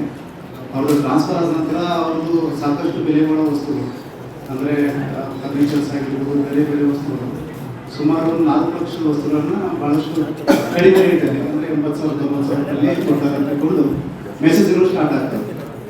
ಪರ್ಟಿಕ್ಯುಲರ್ ಆಗಿ ಕೆಲವು ಮಾಧ್ಯಮ ಮಿತ್ರರು ಕೂಡ ಮೆಸೇಜ್ಗಳು ಬೈದಾರೆ. ಅದಾದ ನಂತರ ಅದನ್ನು ಬೆನ್ನತ್ತಿ ನಾವು ಹೋಗ್ತೀವಿ. ಆ ಫೋನ್ ನಂಬರ್ ಆಗಿರ್ಬೋದು ಅಥವಾ ಲಿಂಕ್ಗಳಾಗಿರ್ಬೋದು, ಬೇರೆ ಬೇರೆ ಇನ್ವೆಸ್ಟಿಗೇಷನ್ ಪಾರ್ಟಲ್ಲಿ ಚೆಕ್ ಮಾಡ್ತಾ ಹೋದಾಗ ಅದು ನಮಗೆ ಆರೋಪಿ ರಾಜಸ್ಥಾನದಲ್ಲಿ ಅಳ್ವಾರ ಡಿಸ್ಟಿಕ್ ಅಂತ ಬರುತ್ತೆ. ಅಲ್ಲಿಂದ ನಾವು ಎಲ್ಲ ಪತ್ತೆ ಹಚ್ಚಿ SP ಸಾಹೇಬರು ಅವ್ರ ಮಾರ್ಗದರ್ಶನದಲ್ಲಿ ಅವ್ರನ್ನ ಈಗ ಆಲ್ರೆಡಿ ಜೈಲಿಗೆ ಕೂಡ ಕಳಿಸಿದ್ದೀವಿ. ಆಳ್ವಾರ ಅಂತ ಸರಿ, ಕೃಷ್ಣ ಬಾಜ್ಪೇಯಿ ಆರಿಸಿದ್ರು ಅವ್ರ ಈ ಸಂದರ್ಭದಲ್ಲಿ DYSP ಶಾಂತವೀರಯ್ಯ, ವೆಂಕಟೇಶ್ ಉಗಿಬಂಡಿ ಸೇರಿದಂತೆ ಇತರೆ ಅಧಿಕಾರಿಗಳು ಇದ್ದರು. ಈಗ ಜಾಹೀರಾತು. ಕರ್ನಾಟಕ ರಾಜ್ಯ ಭೋವಿ ಒಡ್ಡರ ಸಂಘ ಜಿಲ್ಲಾ ಸಮಿತಿ ರಾಯಚೂರು ದಿನಾಂಕ 14/1/2026 ಬುಧವಾರ ರಾಯಚೂರು ನಗರದಲ್ಲಿ ಜಿಲ್ಲಾಡಳಿತ, ಜಿಲ್ಲಾ ಪಂಚಾಯತ್ ಮಹಾನಗರ ಪಾಲಿಕೆ, ಕನ್ನಡ ಮತ್ತು ಸಂಸ್ಕೃತಿ ಇಲಾಖೆ ವತಿಯಿಂದ ಶ್ರೀ ಶ್ರೀ ಶ್ರೀ ಶಿವಯೋಗಿ ಸಿದ್ದರಾಮೇಶ್ವರ ಜಯಂತಿ 2026 ಕಾರ್ಯಕ್ರಮವನ್ನು ಅದ್ದೂರಿಯಾಗಿ ಮತ್ತು ಸಂಭ್ರಮದಿಂದ ಆಚರಣೆ ಮಾಡಲಾಗುವುದು. ಕಾರ್ಯಕ್ರಮದಲ್ಲಿ ಸಮಾಜದ ಪೂಜ್ಯ ಸ್ವಾಮಿಗಳು, ಸಚಿವರು, ಸಂಸದರು, ಶಾಸಕರು, ಮಹಾನಗರ ಪಾಲಿಕೆ ಮತ್ತು ನಗರಾಭಿವೃದ್ಧಿ ಜನಪ್ರತಿನಿಧಿಗಳು, ಜಿಲ್ಲಾ ಮಟ್ಟದ ಉನ್ನತ ಅಧಿಕಾರ ವರ್ಗದವರು ಭಾಗವಹಿಸಲಿದ್ದಾರೆ. ಸಮಾಜದ ಬಂಧುಗಳು ಈ ಒಂದು ದಿನದಂದು ತಮ್ಮೆಲ್ಲರ ಕೆಲಸಗಳನ್ನು ಬದಿಗೊತ್ತಿ ಕುಟುಂಬ ಸಮೇತರಾಗಿ ಆಗಮಿಸಿ ಎಲ್ಲಾ ಕಾರ್ಯಕ್ರಮಗಳಲ್ಲಿ ಸಕ್ರಿಯವಾಗಿ ಭಾಗವಹಿಸಿ ಶ್ರೀ ಶ್ರೀ ಶಿವಯೋಗಿ ಸಿದ್ದರಾಮೇಶ್ವರ ಕೃಪೆಗೆ ಪಾತ್ರರಾಗಲು ಕೋರಲಾಗಿದೆ. ಅಂದು ಬೆಳಗ್ಗೆ 8 ಗಂಟೆಗೆ ಆಶಾಪುರ ರಸ್ತೆಯಲ್ಲಿ ಇರುವ ಶ್ರೀ ಶ್ರೀ ಶಿವಯೋಗಿ ಸಿದ್ದರಾಮೇಶ್ವರ ವೃತ್ತದಲ್ಲಿ ಪೂಜೆ ಕಾರ್ಯಕ್ರಮ ಮತ್ತು ಮಾಲಾರ್ಪಣೆ ಕುಂಭಮೇಳ ಜರುಗಲಿದೆ. ಬೆಳಗ್ಗೆ 8:30ಕ್ಕೆ ಶ್ರೀ ಶ್ರೀ ಶ್ರೀ ಶಿವಯೋಗಿ ಸಿದ್ದರಾಮೇಶ್ವರ ವೃತ್ತದಿಂದ ಶ್ರೀ ಶಿವಯೋಗಿ ಸಿದ್ದರಾಮೇಶ್ವರ ಭಾವಚಿತ್ರದ ಅದ್ದೂರಿಯ ಮೆರವಣಿಗೆಗೆ ಚಾಲನೆ ನೀಡಲಾಗುತ್ತದೆ. ಬೆಳಗ್ಗೆ 9 ಗಂಟೆಗೆ ರಾಯಚೂರು ಜಿಲ್ಲಾಡಳಿತ ವತಿಯಿಂದ ಶ್ರೀ ಶ್ರೀ ಶ್ರೀ ಶಿವಯೋಗಿ ಸಿದ್ದರಾಮೇಶ್ವರ ಜಯಂತ್ಯೋತ್ಸವ ಕಾರ್ಯಕ್ರಮದ ಉದ್ಘಾಟನೆ, ವಿನ್ಯಾಸ, ಜನಪ್ರತಿನಿಧಿಗಳಿಂದ ಭಾಷಣ, SSLC ಹಾಗೂ PUCಯಲ್ಲಿ 90ರಷ್ಟು ಅಂಕ ಪಡೆದ ವಿದ್ಯಾರ್ಥಿಗಳಿಗೆ ಪ್ರತಿಭಾವಂತ ಪುರಸ್ಕಾರ, 2024-20ನೇ ಸಾಲಿನ ವಿದ್ಯಾರ್ಥಿಗಳಿಗೆ ಪುರಸ್ಕರಿಸಿ ಸನ್ಮಾನಿಸಲಾಗುವುದು ಮತ್ತು ಸೈನಿಕರಿಗೆ, ರೈತರಿಗೆ ಸನ್ಮಾನಿಸಲಾಗುವುದು. ಗ್ರಾಮ ಪಂಚಾಯಿತಿ ಅಧ್ಯಕ್ಷರಿಗೆ ಸನ್ಮಾನಿಸಲಾಗುವುದು. ಮಧ್ಯಾಹ್ನ 1:30ಕ್ಕೆ ಸಮಾಜದ ಬಂಧುಗಳಿಗೆ ಮಹಾಪ್ರಸಾದದ ವ್ಯವಸ್ಥೆ ಇರುತ್ತದೆ. ಮಧ್ಯಾಹ್ನ 2 ಗಂಟೆಗೆ ವೇದಿಕೆ ಕಾರ್ಯಕ್ರಮವು ಪಂಡಿತ್ ಸಿದ್ದರಾಮ ಜಮಲ್ದಿನಿ ರಂಗಮಂದಿರದಲ್ಲಿ ಜರುಗಲಿದೆ. ಶ್ರೀ ಶ್ರೀ ಶಿವಯೋಗಿ ಸಿದ್ದರಾಮೇಶ್ವರ ಜಯಂತಿ ಕುಂಭಮೇಳ ಮತ್ತು ಕಲಾ ತಂಡಗಳ ಮೆರವಣಿಗೆ ನಡೆಸಲಾಗುತ್ತದೆ. ಸಮಾಜದ ಬಾಂಧವರು ಕಾರ್ಯಕ್ರಮದಲ್ಲಿ ಭಾಗವಹಿಸಿ ಯಶಸ್ವಿಗೊಳಿಸಬೇಕೆಂದು ವಿನಂತಿ. ಸರ್ವರಿಗೂ ಆದರದ ಸುಸ್ವಾಗತ. ಸ್ವಾಗತ ಕೋರುವವರು ನಾರಾಯಣಸ್ವಾಮಿ, ಜಿಲ್ಲಾ ಅಧ್ಯಕ್ಷರು, ಕಾಶಿನಾಥ್ ಉಪಾಧ್ಯಕ್ಷರು, ಆಂಜನೇಯ ಗಾಣದಾಳ್ ಕಾರ್ಯಾಧ್ಯಕ್ಷರು, ನಾಗರಾಜ್ ಪ್ರಧಾನ ಕಾರ್ಯದರ್ಶಿ, ಲಕ್ಷ್ಮಣ್ ಖಜಾಂಚಿ, ತಾಯಪ್ಪ ನಗರ ಅಧ್ಯಕ್ಷರು, ಜಂಬಣ್ಣ, ಸತ್ಯಪ್ಪ ಸಹ ಕಾರ್ಯದರ್ಶಿ, ಕೆ ತಿಮ್ಮಪ್ಪ ಸಹ ಕಾರ್ಯದರ್ಶಿ, ಯಲ್ಲಪ್ಪ MAT ಸಹ ಕಾರ್ಯದರ್ಶಿ, ಮಾರೆಪ್ಪ ಸಹ ಕಾರ್ಯದರ್ಶಿ, ಈರಣ್ಣ ದೇವಿ ನಗರ ಕಾರ್ಯದರ್ಶಿಗಳು, ಕೆ ತಿಮ್ಮಪ್ಪ ಸಹ ಕಾರ್ಯದರ್ಶಿಗಳು, ಲಕ್ಷ್ಮಣ್ ಸಾಲಗುಂದ ಸಲಹೆಗಾರರು, ವೆಂಕೋಬ ಸಿಯಾತಲ ಸಂಚಾಲಕರು, ಸದಸ್ಯರುಗಳಾದ ವೆಂಕಟೇಶ್ ಕಲ್ಲೂರು, ಸತ್ಯಪ್ಪ ರಾಮನಗರ, ಬಸವರಾಜ್ ಬುಡದಿನ್ನಿ, ಎಂಕಪ್ಪ ಸಿರವಾರ್, ನಾಗರಾಜ್ ಆಳ್ಕೋಡ್, ಜಂಬಣ್ಣ ಬಿಜನಗೇರ, ತಿಮ್ಮಪ್ಪ ಮಡ್ಡಿಪೇಟೆ, ಜಂಬಣ್ಣ ಗಬ್ಬೂರು, ನಾಗರಾಜ್ ಬಾಗಲ್ವಾಡ. ಹಾಗೂ ಕರ್ನಾಟಕ ರಾಜ್ಯ ಭೂಮಿ ಒಡ್ಡರ ಸಂಘ ಜಿಲ್ಲಾ ಸಮಿತಿ ರಾಯಚೂರು. ಮತ್ತೊಮ್ಮೆ ವಾರ್ತೆಗಳಿಗೆ ಸ್ವಾಗತ. ಬೆಂಗಳೂರು ಮೂಲದ HIS ಎಂಬ ಹೆಸರಿನಡಿ ವ್ಯಕ್ತಿಯೊಬ್ಬ SSLC ವಿದ್ಯಾರ್ಥಿಗಳಿಗೆ ಸ್ಕಾಲರ್ಶಿಪ್ ನೀಡುವುದಾಗಿ ಪಾಲಕರಿಂದ ಹಣ ವಸೂಲಿ ಮಾಡುತ್ತಿದ್ದು, ಕೆಲಸ ಮಾಡಿರುವ ನೌಕರರಿಗೆ ವಂಚಿಸಿದ್ದು, ಸಾರ್ವಜನಿಕರು ಎಚ್ಚರ ವಹಿಸಬೇಕೆಂದು BSc ಜಿಲ್ಲಾಧ್ಯಕ್ಷ ಜೈಭೀಮ್ ಹೇಳಿದರು. ಅವರು ಇಂದು ಮಾಧ್ಯಮಗೋಷ್ಠಿಯನ್ನು ಉದ್ದೇಶಿಸಿ ಮಾತನಾಡಿ, ಸಂಸ್ಥೆಯ ಮುಖ್ಯಸ್ಥ ಮಂಜುನಾಥ್ ತಂದೆ ನಾಗರಾಜ್ ಎಂಬ ವ್ಯಕ್ತಿ SSLC ವಿದ್ಯಾರ್ಥಿಗಳಿಗೆ ಉಚಿತ ತರಬೇತಿ ನೀಡಲು 4 ಜನ ಸಿಬ್ಬಂದಿಗಳನ್ನು ನೇಮಿಸಿಕೊಂಡು ವಿದ್ಯಾರ್ಥಿ ಹಾಗೂ ಪಾಲಕರ ಮಾಹಿತಿಯನ್ನು ಕ್ರೋಢೀಕರಿಸಿಕೊಂಡಿದ್ದಾರೆ.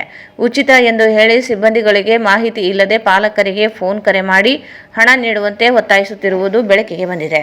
ರಾಯಚೂರು, ಮಂಡ್ಯ, ಬೆಂಗಳೂರು ಸೇರಿದಂತೆ ಅನೇಕ ಜಿಲ್ಲೆಗಳಲ್ಲಿಯೂ ಈ ವ್ಯಕ್ತಿ ವಂಚಿಸಿದ್ದು, ಮಲ್ಲೇಶ್ವರಂ ಹಾಗೂ ಮಹಾಲಕ್ಷ್ಮಿ ಲೇಔಟ್, ಠಾಣೆ ಸೇರಿದಂತೆ ಇತರೆ ಕಡೆಗಳಲ್ಲಿ 2 ಪ್ರಕರಣಗಳು ದಾಖಲಾಗಿವೆ. ಸಂಸ್ಥೆ ನೀಡಿರುವ ವಿಳಾಸದಲ್ಲಿ ಯಾವುದೇ ಕಚೇರಿಯೂ ಇಲ್ಲ, ವ್ಯಕ್ತಿಯೂ ಇಲ್ಲ. ಮೊಬೈಲ್ ನಂಬರ್ಗಳನ್ನು ಬದಲಾಯಿಸಿಕೊಂಡು ವಂಚಿಸುವ ಕೆಲಸ ಮಾಡುತ್ತಿದ್ದಾನೆ. ಪ್ರತಿ ವಿದ್ಯಾರ್ಥಿಯ ಪೋಷಕರಿಗೆ 2,500 ರೂಪಾಯಿ ಹಣ ನೀಡುವಂತೆ ಕರೆ ಮಾಡುತ್ತಿದ್ದು, ಪಾಲಕರು ಮೋಸ ಹೋಗದಂತೆ ಎಚ್ಚರ ವಹಿಸಬೇಕೆಂದರು. ನಿರುದ್ಯೋಗಿ ಯುವಕರಿಗೆ ಉದ್ಯೋಗ ನೀಡುವುದಾಗಿ ವಂಚಿಸಿ ಆನ್ಲೈನ್ ಸಂದರ್ಶನ ನಡೆಸಿ ಪ್ಯಾಕೇಜ್ ನೀಡುವುದಾಗಿ ಹೇಳಿ ಯಾವುದೇ ವೇತನ ನೀಡದೆ ವಂಚಿಸಿದ್ದು, ಕೂಡಲೇ ಪೊಲೀಸರು ಆರೋಪಿಯನ್ನು ಬಂಧಿಸಬೇಕು. ಮತ್ತಷ್ಟು ಪಾಲಕರು ವಂಚನೆಗೆ ಗುರಿಯಾಗದಂತೆ ತಡೆಯಬೇಕೆಂದರು. ಎಲ್ಲ ಸ್ಕೂಲ್ಗಳ ತಿರುಗಿ ಪೇರೆಂಟ್ಸ್ ನಂಬರ್ ಎಲ್ಲ ತಗೊಂಡು ಅವ್ರದ್ದೊಂದು ಡಾಟಾ ಮಾಡಿ 500 ಜನದ ಡಾಟಾ ಅವ್ರಿಗೆ ಕೊಟ್ಟಿರ್ತಾರೆ. ಅವ್ರೇನ್ ಮಾಡಿದ್ದಾರೆ, ಇವ್ರಿಗೆ ತಿಳಿಲಾರ್ದಂಗೆ ಪೇರೆಂಟ್ಸ್ಗೆಲ್ಲ ಫೋನ್ ಮಾಡಿ 2,500 ಹಾಕ್ಸ್ಕೊಳ್ಳೋಕೆ ಪ್ರಯತ್ನ ಮಾಡಿದ್ದಾರೆ. ಎಲ್ಲ ಪೇರೆಂಟ್ಸಿಂದ ಮೆಟೀರಿಯಲ್ಸ್ ಕೊಡ್ತೀವಿ ಅಂತೇಳಿ. ಅದಕ್ಕೆ ಕೆಲವು ಪೇರೆಂಟ್ಸ್ ಇವ್ರಿಗೆ ಫೋನ್ ಮಾಡಿ ಕೇಳಿದ್ದಾರೆ. ಆ ಸಮಯದಲ್ಲಿ ಇವ್ರು ಅವ್ರಿಗೆ ಕೇಳಿದಾಗ, ಇದಕ್ಕೆ ನಿಮಗೆ ಸಂಬಂಧ ಇಲ್ಲ, ಇದ್ರಾಗ ನೀವು ತಲೆ ಆಗಬಾರ್ದು, ನಿಮ್ಗೆ ಏನು ಕೆಲಸ ಕೊಟ್ಟಿದ್ದೀವಿ ಡಾಟಾ ಕೊಡೋದು ಅಷ್ಟೇ ಕೊಡಬೇಕು ಅಂತ ಹೇಳಿದ್ದಾರೆ. ಇದು ತಿಳಿದ ಮೇಲೆ ಎಲ್ಲರೂ ಬೆಂಗಳೂರು ಹೋಗಿದ್ರು. ಆಫೀಸ್ ಇಲ್ಲ, ಕಾಲ್ ಮಾಡಿದ್ರೆ ಅವ್ನು ಪಿಕ್ ಮಾಡ್ತಾ ಇಲ್ಲ.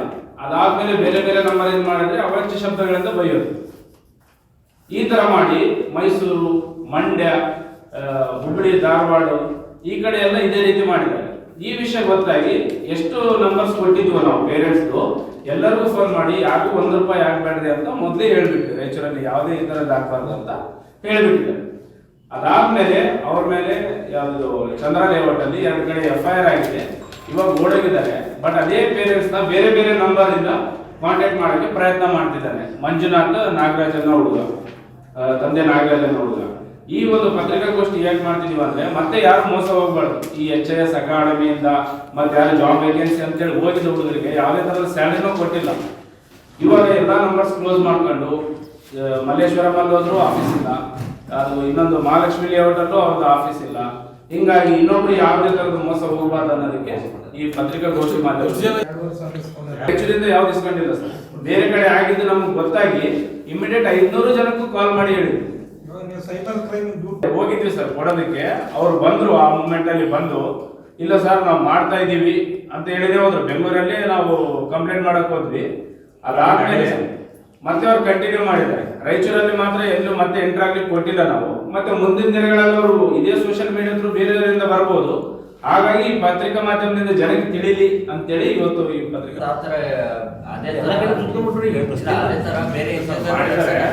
ಈಗ ಅವ್ರಿಗೆ ನಿರುದ್ಯೋಗ ಸರ್, ಒಂದು ಜಾಬ್ ಸಿಗುತ್ತೆ ಅನ್ನೋ ಒಂದು ಕಾರಣ.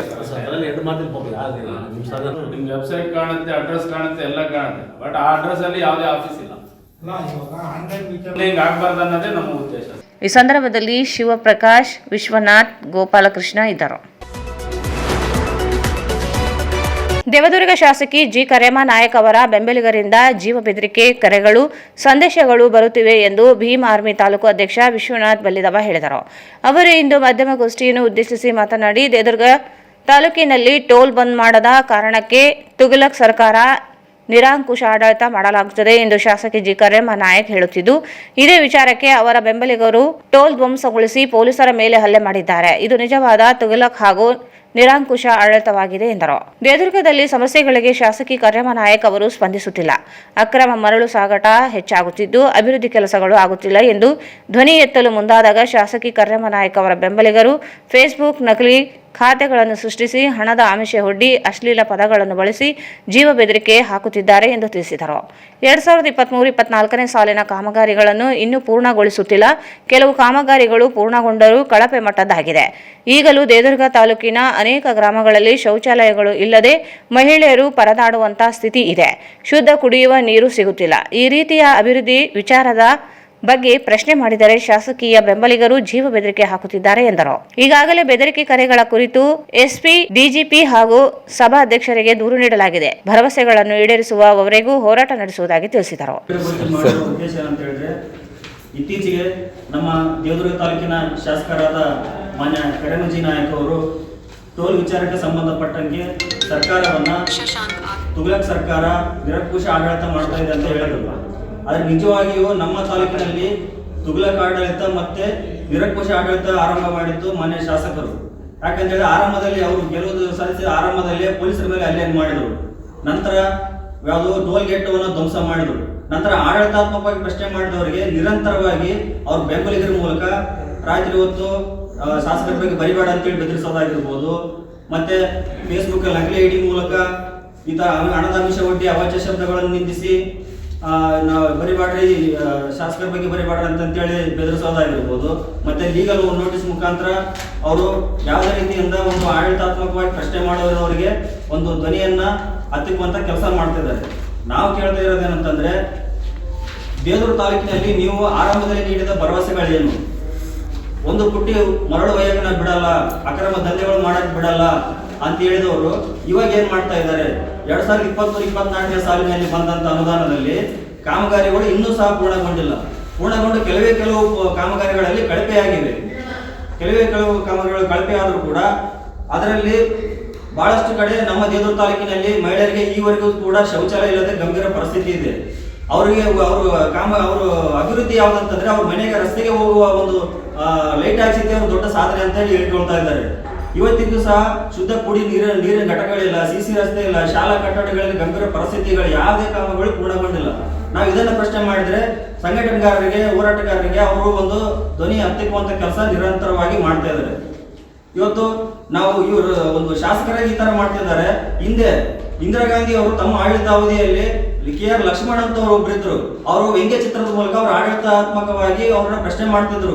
ಅದನ್ನ ಇಂದಿರಾ ಗಾಂಧಿ ಅವರೇ ವೈಯಕ್ತಿಕವಾಗಿ ತೆಗೆದುಕೊಳ್ಳದೆ ಅದನ್ನ ಅವರು ಒಂದು ಇದು ಸಹಜ ಪ್ರಕ್ರಿಯೆ, ಇದು ಪ್ರಜಾಪ್ರಭುತ್ವ ಸಹಜ ಗುಣ ಅಂತೇಳಿ ಅದನ್ನ ಸ್ವಾಗತ ಮಾಡಿ ಅವರಿಗೆ ಒಂದು ಪದ್ಮಭೂಷಣ ಪ್ರಶಸ್ತಿಯನ್ನು ಕೊಡ್ತಾ ಇದ್ದಾರೆ. ಆದ್ರೆ ನಮ್ಮ ದೇವದುರ್ಗ ತಾಲೂಕಿನಲ್ಲಿ ಏನಾಗ್ತದೆ ಅಂತಂದ್ರೆ ನಿರಂಕುಶ ಆಡಳಿತ, ತುಘಲಕ್ ಒಂದು ಆಡಳಿತವನ್ನ ಶಾಸಕರ ಕರೆಮಂಜಿ ನಾಯಕ್ ಅವರು ಮಾಡ್ತಾ ಇದ್ದಾರೆ.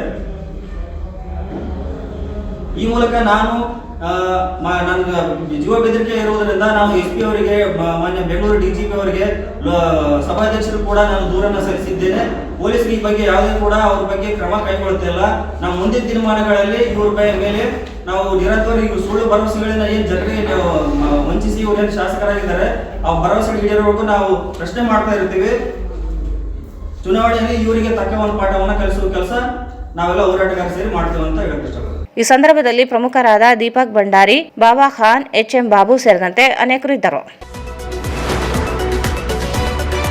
ನಗರದಲ್ಲಿ ನಿರ್ಮಾಣವಾಗುತ್ತಿರುವ ಗಾಯತ್ರಿ ಭವನ ಕಟ್ಟಡಕ್ಕೆ 50 ಲಕ್ಷ ರೂಪಾಯಿ ಅನುದಾನ ಮಂಜೂರು ಮಾಡುವಂತೆ ಅಖಿಲ ಕರ್ನಾಟಕ ಬ್ರಾಹ್ಮಣ ಮಹಾಸಭಾದಿಂದ ಸಂಸದ ಜಿ. ಕುಮಾರ್ ನಾಯಕರಿಗೆ ಮನವಿ ಸಲ್ಲಿಸಲಾಯಿತು. ಗಾಯತ್ರಿ ಭವನ ಎಂಬ ಸಮುದಾಯ ಭವನ ನಿರ್ಮಾಣ ಕಾರ್ಯ ಪ್ರಗತಿಯಲ್ಲಿದ್ದು, ಪ್ರಸ್ತುತ ಕಟ್ಟಡವು ಮೇಲ್ಛಾವಣಿ ಹಂತಕ್ಕೆ ತಲುಪಿದೆ. ಮುಂದಿನ ಹಂತದ ಕಟ್ಟಡ ನಿರ್ಮಾಣ, ಒಳಾಂಗಣ ವ್ಯವಸ್ಥೆ ಹಾಗೂ ಅಗತ್ಯ ಸೌಲಭ್ಯಗಳ ಅಭಿವೃದ್ಧಿಗಾಗಿ ಹೆಚ್ಚಿನ ಆರ್ಥಿಕ ನೆರವು ಅಗತ್ಯವಿದ್ದು, ಈ ಹಿನ್ನೆಲೆಯಲ್ಲಿ ಕೇಂದ್ರ ಸರ್ಕಾರದ ಸಂಬಂಧಪಟ್ಟ ಯೋಜನೆಯಡಿ ಅಥವಾ ಸಂಸದರ ನಿಧಿಯಿಂದ 50 ಲಕ್ಷ ರೂಪಾಯಿ ಅನುದಾನ ನೀಡುವಂತೆ ಮನವಿ ಸಲ್ಲಿಸಲಾಯಿತು. ನಿರ್ಮಾಣವಾಗುತ್ತಿರುವ ಗಾಯತ್ರಿ ಭವನವು ಮುಂದಿನ ದಿನಗಳಲ್ಲಿ ಸಾಮಾಜಿಕ ಸಭೆಗಳು, ಸಾಂಸ್ಕೃತಿಕ ಕಾರ್ಯಕ್ರಮಗಳು, ಧಾರ್ಮಿಕ ಹಾಗೂ ಶೈಕ್ಷಣಿಕ ಚಟುವಟಿಕೆಗಳು ಮತ್ತು ಸಾರ್ವಜನಿಕ ಹಿತ ಕಾರ್ಯಕ್ರಮಗಳಿಗೆ ಕೇಂದ್ರ ಬಿಂದುವಾಗಲಿದೆ. ಈ ಕಟ್ಟಡ ಪೂರ್ಣಗೊಂಡಲ್ಲಿ ನಗರ ಮತ್ತು ಜಿಲ್ಲೆಯ ಜನತೆಗೆ ಮಹತ್ವದ ಸಮುದಾಯ ಸೌಕರ್ಯ ದೊರೆಯಲಿದೆ ಎಂದು ಮನವಿಯಲ್ಲಿ ತಿಳಿಸಲಾಯಿತು. ನಾವು ಅಖಿಲ ಕರ್ನಾಟಕ ಬ್ರಾಹ್ಮಣ ಮಹಾಸಭಾ ರಾಯಚೂರು ಶಾಖೆಯ ವತಿಯಿಂದ ಈ ಮೂಲಕ ವಿಸ್ತೃತವಾಗಿ ವಿನಮ್ರವಾಗಿ ಕೇಳಿಕೊಳ್ಳುವುದೇನೆಂದರೆ, ರಾಯಚೂರು ನಗರದಲ್ಲಿ ನಮ್ಮ ಸಂಘಟನೆಯ ಅಧೀನದ ಗಾಯತ್ರಿ ಭವನ ಎಂಬ ಸಮುದಾಯ ಭವನ ನಿರ್ಮಾಣ ಕಾರ್ಯ ಪ್ರಗತಿಯಲ್ಲಿದ್ದು, ಪ್ರಸ್ತುತ ಅದು ಮೇಲ್ಛಾವಣಿ ಹಂತಕ್ಕೆ ತಲುಪಿದೆ. ಮುಂದಿನ ಹಂತದ ಕಟ್ಟಡ ನಿರ್ಮಾಣ, ಒಳಾಂಗಣ ವ್ಯವಸ್ಥೆ ಹಾಗೂ ಸೌಲಭ್ಯಗಳ ಅಭಿವೃದ್ಧಿಗಾಗಿ ಹೆಚ್ಚಿನ ಆರ್ಥಿಕ ಸಹಾಯ ಅಗತ್ಯವಿದೆ. ಈ ಗಾಯತ್ರಿ ಭವನವು ಮುಂದಿನ ದಿನಗಳಲ್ಲಿ ಸಾಮಾಜಿಕ ಸಭೆಗಳು, ಸಾಂಸ್ಕೃತಿಕ ಕಾರ್ಯಕ್ರಮಗಳು, ಧಾರ್ಮಿಕ ಮತ್ತು ಶೈಕ್ಷಣಿಕ ಚಟುವಟಿಕೆಗಳು, ಸಾರ್ವಜನಿಕ ಹಿತಾಸಕ್ತ ಕಾರ್ಯಕ್ರಮಗಳನ್ನು ಆಯೋಜಿಸುತ್ತಿದ್ದೇವೆ. ಇವೆಲ್ಲವಕ್ಕೂ ಕೇಂದ್ರವಾಗಿರುವ ಮಹತ್ವದ ಈ ಸಮುದಾಯ ಸೌಲಭ್ಯಗಳನ್ನು ಹೊಂದಬೇಕಾಗಿದೆ. ಆದ್ದರಿಂದ ಮಾನ್ಯರೇ, ಈ ಜನೋಪಯೋಗಿ ಕಟ್ಟಡ ನಿರ್ಮಾಣಕ್ಕೆ ನಿಮ್ಮ ಗೌರವೋನ್ನತ ನಿಧಿಯಿಂದ ಮತ್ತು ಸಂಬಂಧಪಟ್ಟ ಯೋಜನೆ ಅಡಿಯಲ್ಲಿ ಅನುದಾನ ಮಂಜೂರು ಮಾಡಿ ದಯವಿಟ್ಟು ನಮ್ಮ ಮನವಿಯನ್ನು ಸಹಾನುಭೂತಿಯಿಂದ ಪರಿಗಣಿಸಿ ಸಹಕಾರ ನೀಡಬೇಕಂತ ನಮ್ಮಲ್ಲಿ ಪ್ರಾರ್ಥಿಸುತ್ತೇನೆ. ಖಂಡಿತವಾಗಿ ಇದಕ್ಕೆ ನಮ್ಮ ಎಲ್ಲ ಸಪೋರ್ಟ್ ಇರ್ತದೆ. ನೀವು ಎಲ್ಲ ಸಮುದಾಯದ ಎಲ್ಲ ಹಿರಿಯರು ಬಂದಿದ್ದೀರಿ ಮತ್ತು ಕಾರ್ಯಕ್ರಮ ಏನು ಮಾಡ್ತಿದ್ದೀವಿ ಅನ್ನೋದು ಹೇಳಿದ್ದೀರಿ. ಖಂಡಿತವಾಗಿ ಇದಕ್ಕೆ ನಾವು ಸಪೋರ್ಟ್ ಮಾಡೋಣ. ಬೇರೆ ಯಾವ ರೀತಿ ಅನುದಾನ ಬೇರೆ ಯಾವುದೇ ಸ್ಕೀಮ್ನೆಲ್ಲಾದರೂ ಆಗುತ್ತಾ ಅದನ್ನು ಕೂಡ ಪರಿಶೀಲನೆ ಮಾಡ್ತೀವಿ. ಎಂಪಿಲ್ಯಾಡ್ಸ್ ಜೊತೆಗೆ ಎಂಪಿಲ್ಯಾಡ್ಸ್ ನಿಮಗೆ ಗೊತ್ತಿದೆ, ಲಿಮಿಟೆಡ್ ವಾಟ್ ಎವರ್ ದಟ್ ಇದೆ, ಡೆಫಿನೆಟ್ಲಿ ಸಪೋರ್ಟ್. ನೀವು ಮಾಡೋ ಕೆಲಸನ ಅಚ್ಚುಕಟ್ಟಾಗಿ ಮಾಡ್ತೀರಿ ಅಂತೇಳಿ ನನಗೆ ನಂಬಿಕೆ ಇದೆ. ಸೊ ಅದರಿಂದ ಖಂಡಿತವಾಗಿ ನಮಗೆ ಸಪೋರ್ಟ್ ಮಾಡೋಕ್ಕೆ ನಮ್ಗೆ ಯಾವುದೋ ಒಂದು ಸ್ಟೇಟ್ ಗೌರ್ಮೆಂಟು ಕೊಡ್ತಾ ಇದ್ದಾರೆ ಸರ್ ಇದಕ್ಕೆ ಸ್ಟೇಟ್ ಗೌರ್ಮೆಂಟ್ ಫಂಡ್ ಬಜೆಟ್ನಲ್ಲಿ ಬರ್ತಾ ಇದೆ ಸರ್, ಬ್ರಾಹ್ಮಣ ಸಮಾಜ ಫಂಡ್ ಅಂತಂದು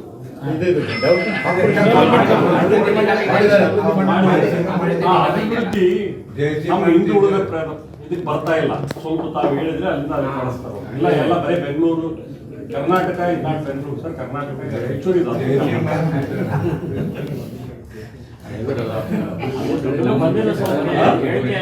ಸ್ಟೇಟ್ ಬೋರ್ಡಿಗೆ ಬಂದಿದೆ 30 ಕೋಟಿ ಕೊಟ್ಟಿದ್ದಾರೆ.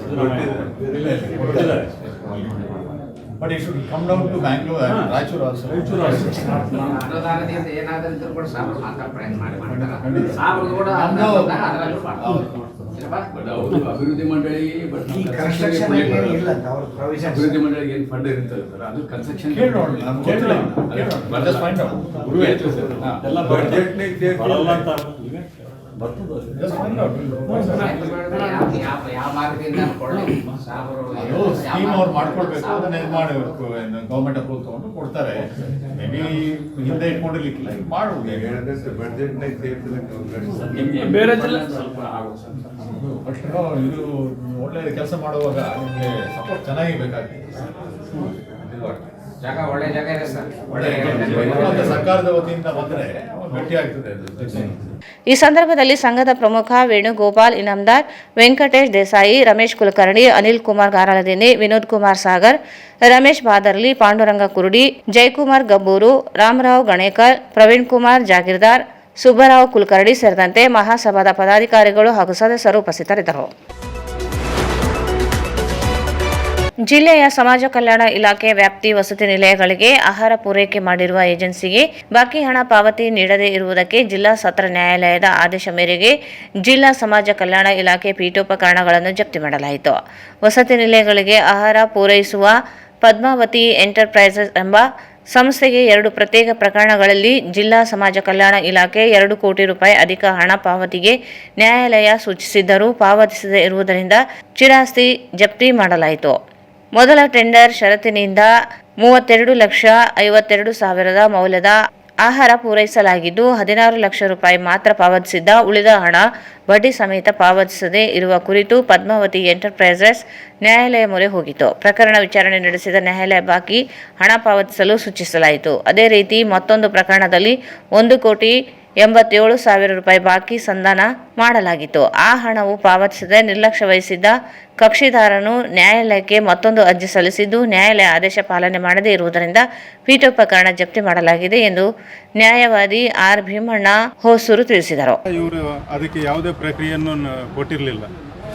ಕೊಡಲಿ ಸಲುವಾಗಿ ಮಾನ್ಯ ನ್ಯಾಯಾಲಯದಲ್ಲಿ ಮತ್ತೆ ಎಕ್ಸಿಕ್ಯೂಷನ್ ಪಿಟಿಷನ್ ಅನ್ನು ಹಾಕಿದರು. ಎಕ್ಸಿಕ್ಯೂಷನ್ ಪಿಟಿಷನ್ ಕಮರ್ಷಿಯಲ್ EP 14/25 ಅಂತೇಳಿ ಇದರಲ್ಲಿ 32,50,000 ರೂಪಾಯಿಗಳು ಪಾವತಿ ಮಾಡುವುದು ಬಾಕಿ ಇತ್ತು. ಆ ಪಾವತಿಯ ಬಾಕಿ ಇದ್ದ ಸರಿ ಮಧ್ಯಂತರದಲ್ಲಿ 16,13,848 ರೂಪಾಯಿಗಳನ್ನು ಪಾವತಿ ಮಾಡಿದರು. ಇನ್ನು ಬಾಕಿ ಉಳಿದ ಹಣ 16,91,902 ರೂಪಾಯಿಗಳು ಪಾವತಿ ಮಾಡುವುದಿದ್ದು ಅದಕ್ಕೆ ಮೀನಾಮೇಷವಾಗಿ ಇವರು ನಿರ್ಲಕ್ಷ್ಯತೆಯನ್ನು ವಹಿಸಿದ್ದರು. ಆದ ಕಾರಣ ಮಾನ್ಯ ನ್ಯಾಯಾಲಯವು ಮೂವಬಲ್ ಪ್ರಾಪರ್ಟಿಯನ್ನು ಅಟ್ಯಾಚ್ಮೆಂಟಿಗೆ ಆದೇಶ ಮಾಡಿದ್ರು. ಅದೇ ಪ್ರಕಾರ ನಮ್ಮ ಕೋರ್ಟ್ ಸಿಬ್ಬಂದಿಯವರು ಬೇಲಿಫ್ನವರು ಬಂದು ಇವತ್ತಿನ ದಿನ ಅದನ್ನು ಎಕ್ಸಿಕ್ಯೂಟಿವ್ ವಾರೆಂಟನ್ನು ಎಕ್ಸಿಕ್ಯೂಟ್ ಮಾಡಿ ಜಾರಿ ಮಾಡಿದ್ದಾರೆ. ಅದೇ ರೀತಿ ಇನ್ನೊಂದು ಪ್ರಕರಣದಲ್ಲಿ 1 ಕೋಟಿ ಇದೆ ಅವ್ರದ್ದು. ಅದನ್ನು ಕೊಡಲಿಕ್ಕೆ ಅವರು ಮಾನ್ಯ ಇದು ಪ್ರಿನ್ಸಿಪಲ್ ಅಮೌಂಟ್ ಒಂದೇ, ಇದಕ್ಕೆ ಬಡ್ಡಿ ಹಾಕಿರಲಿಲ್ಲ. ಅದ್ರ ಪ್ರಕಾರ ಸಂಧಾನ ಆಗಿ ಕಾಂಪ್ರಮೈಸ್ ಆಗಿತ್ತು ಮಾನ್ಯ ನ್ಯಾಯಾಲಯದಲ್ಲಿ. ಆ ಹಣ ಕೊಡಲಿಕ್ಕೂ ಇವರು ಹಿಂದೇಟಾಗಿ ನಿರ್ಲಕ್ಷ್ಯ ವಹಿಸಿದ್ದರು. ಈ ಪ್ರಕರಣ ಸಲ ಎಕ್ಸಿಬಿಟ್ ಅಂದರೆ ಕಮರ್ಷಿಯಲ್ EP 12/25 ಇದರಲ್ಲಿ ಸಹ ಮಾನ್ಯ ನ್ಯಾಯಾಲಯವು ಜಪ್ತಿ ಮಾಡಲಿಕ್ಕೆ ಆದೇಶ ಹೊರಡಿಸಿದೆ. ಅದೇ ರೀತಿ ಅದನ್ನು ಸಹ ಇವತ್ತು ವಾರೆಂಟನ್ನು ನಮ್ಮ ಬೇಲಿಫ್ನವರು ಜಾರಿ ಮಾಡಿದ್ದಾರೆ. ಯಾವ ಏಜೆನ್ಸಿ ಸರ್ ಇದು? ಎಷ್ಟು ಬಾಕಿ ಇತ್ತು ಸರ್? ಪದ್ಮಾವತಿ ಎಂಟರ್ಪ್ರೈಸಸ್ ಅವ್ರದ್ದು ಟೆಂಡರ್ ಪ್ರಕರಣ ಕಾಲಕ್ಕೆ ಅಂದರೆ ವಸತಿ ನಿಲಯಗಳಿಗೆ ವರ್ಷ ಅಂದರೆ ಒಂದೊಂದು ವರ್ಷಕ್ಕೆ ಎಷ್ಟೆಷ್ಟು ಅಂತ ಹೇಳಿ ಅದು ನ್ಯಾಯಾಲಯದಲ್ಲಿ ಡಿಸೈಡ್ ಆಗಿದೆ ಆಲ್ರೆಡಿ. ಅದು ಬಾಕಿ ಇತ್ತು ಅಮೌಂಟ್. ಒಂದರಲ್ಲಿ 16,91,902 ಒಂದು ಪ್ರಕರಣದಲ್ಲಿ, ಇನ್ನೊಂದು ಪ್ರಕರಣದಲ್ಲಿ 1,87,46,46,937. ಸಮಾಜ ಕಲ್ಯಾಣಾಧಿಕಾರಿ ಸಿಂಧು ಮಾಹಿತಿ ನೀಡಿ ಜಿಲ್ಲೆಯ ವಸತಿ ನಿಲಯಗಳಿಗೆ ಆಹಾರ ಪೂರೈಸಿರುವ ಏಜೆನ್ಸಿಗೆ ಹಣ ಪಾವತಿ ಕುರಿತಂತೆ ನ್ಯಾಯಾಲಯದ ಸೂಚನೆ ಮೇರೆಗೆ ಜಪ್ತಿ ನಡೆದಿದೆ. ಈ ಕುರಿತು ಇಲಾಖೆ ಹಿರಿಯ ಅಧಿಕಾರಿಗಳಿಗೆ ಮಾಹಿತಿ ನೀಡಲಾಗಿದೆ. ಪ್ರಕರಣ ಕುರಿತು ಇಲಾಖೆ ನಿರ್ದೇಶನದಂತೆ ಮುಂದಿನ ಕ್ರಮ ನಡೆಸಲಾಗುತ್ತದೆ ಎಂದರು. ಉಪನಿರ್ದೇಶಕರು ಸಮಾಜ ಕಲ್ಯಾಣ ಇಲಾಖೆ ರಾಯಚೂರು ಜಿಲ್ಲೆ ಹಾಗೂ ನಮ್ಮ ಸಿಬ್ಬಂದಿಯರು ಇವತ್ತು ನಿಮ್ಮ ಮುಂದೆ ಹೇಳಿಕೆ ನೀಡ್ತಾ ಇದ್ದೀವಿ.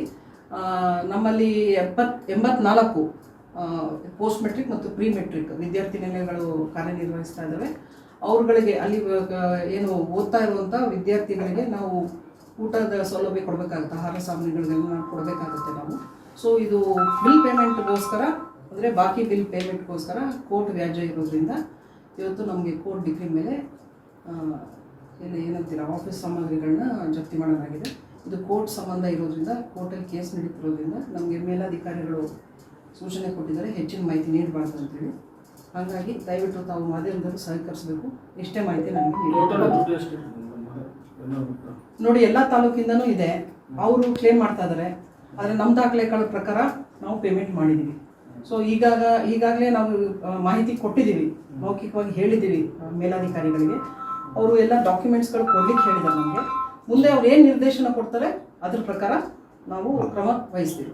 ಅವ್ರದ್ದೇನಾದರೂ ಕ್ಲೇಮ್ಸ್ಗಳು ನಿಜ ಇತ್ತು ಅಂತ ಹೇಳಿದ್ರೆ ಪೇಮೆಂಟ್ ಮಾಡ್ತೀವಿ, ಇಲ್ಲ ಅಂತಂತ ಹೇಳಿದ್ರೆ ಅವ್ರು ಏನು ಸೂಕ್ತ ನಿರ್ದೇಶನ ಕೊಡ್ತಾರೋ ಅದ್ರ ಪ್ರಕಾರ ನಾವು ಕ್ರಮ ಜರುಗಿಸ್ತೀವಿ. ಸಾರಿ, ಪದ್ಮಾವತಿ ಎಂಟರ್ಪ್ರೈಸಸ್ ಅಂತ ಏನೇನು ಜಪ್ತಿ ಮಾಡಿದ್ರು?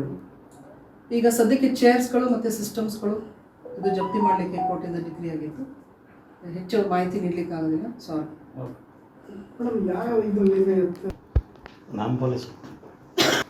ಸಪ್ಲೈ ಮಾಡಿದ್ದು 1920 ಬಾಕಿ ಪೇಮೆಂಟ್ ಮಾಡ್ತಾ ಇದ್ದಾರೆ. ಹಾಗೂ 24-25ನೇ ಸಾಲಿಗೂ ಪೇಮೆಂಟ್ ಮಾಡ್ತಾ ಇಲ್ಲ. ಬಜೆಟ್ ಅನುದಾನ ಇದ್ದರೂ ಮಾಡ್ತಾ ಇಲ್ಲ.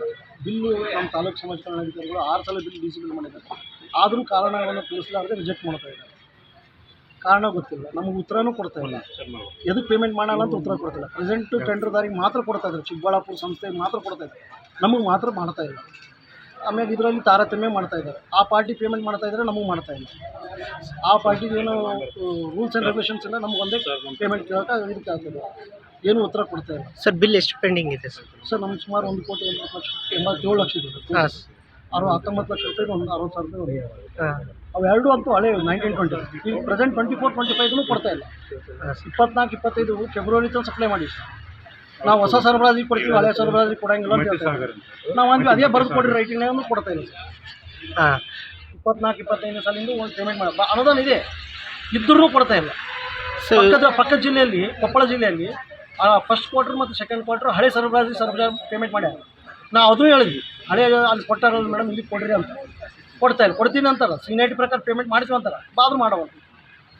ಅಧಿಕಾರಿಗಳಿಗೆ ಭೇಟಿಯಾಗಿವಿ ಸರ್, 1000 ಸಲ ಭೇಟಿಯಾಗಿವಿ ಸರ್, ಒಂದು 100 ಸಲ ಭೇಟಿಯಾಗಿವಿ. ಏನಂತಿದ್ದಾರೆ? ಮಾಡ್ತೀವಿ ಅಂತಾರೆ. ಬಜೆಟ್ ಬಂದ ತಕ್ಷಣ ಮಾಡೋದು. ಈ ಬಜೆಟ್ ಇದೆ, ಬಿಲ್ ರಿಜೆಕ್ಟ್ ಮಾಡ್ತಾ ಇದ್ದಾರೆ, ಕಾರಣ ತೋರಿಸ್ತಾ ಇಲ್ಲ.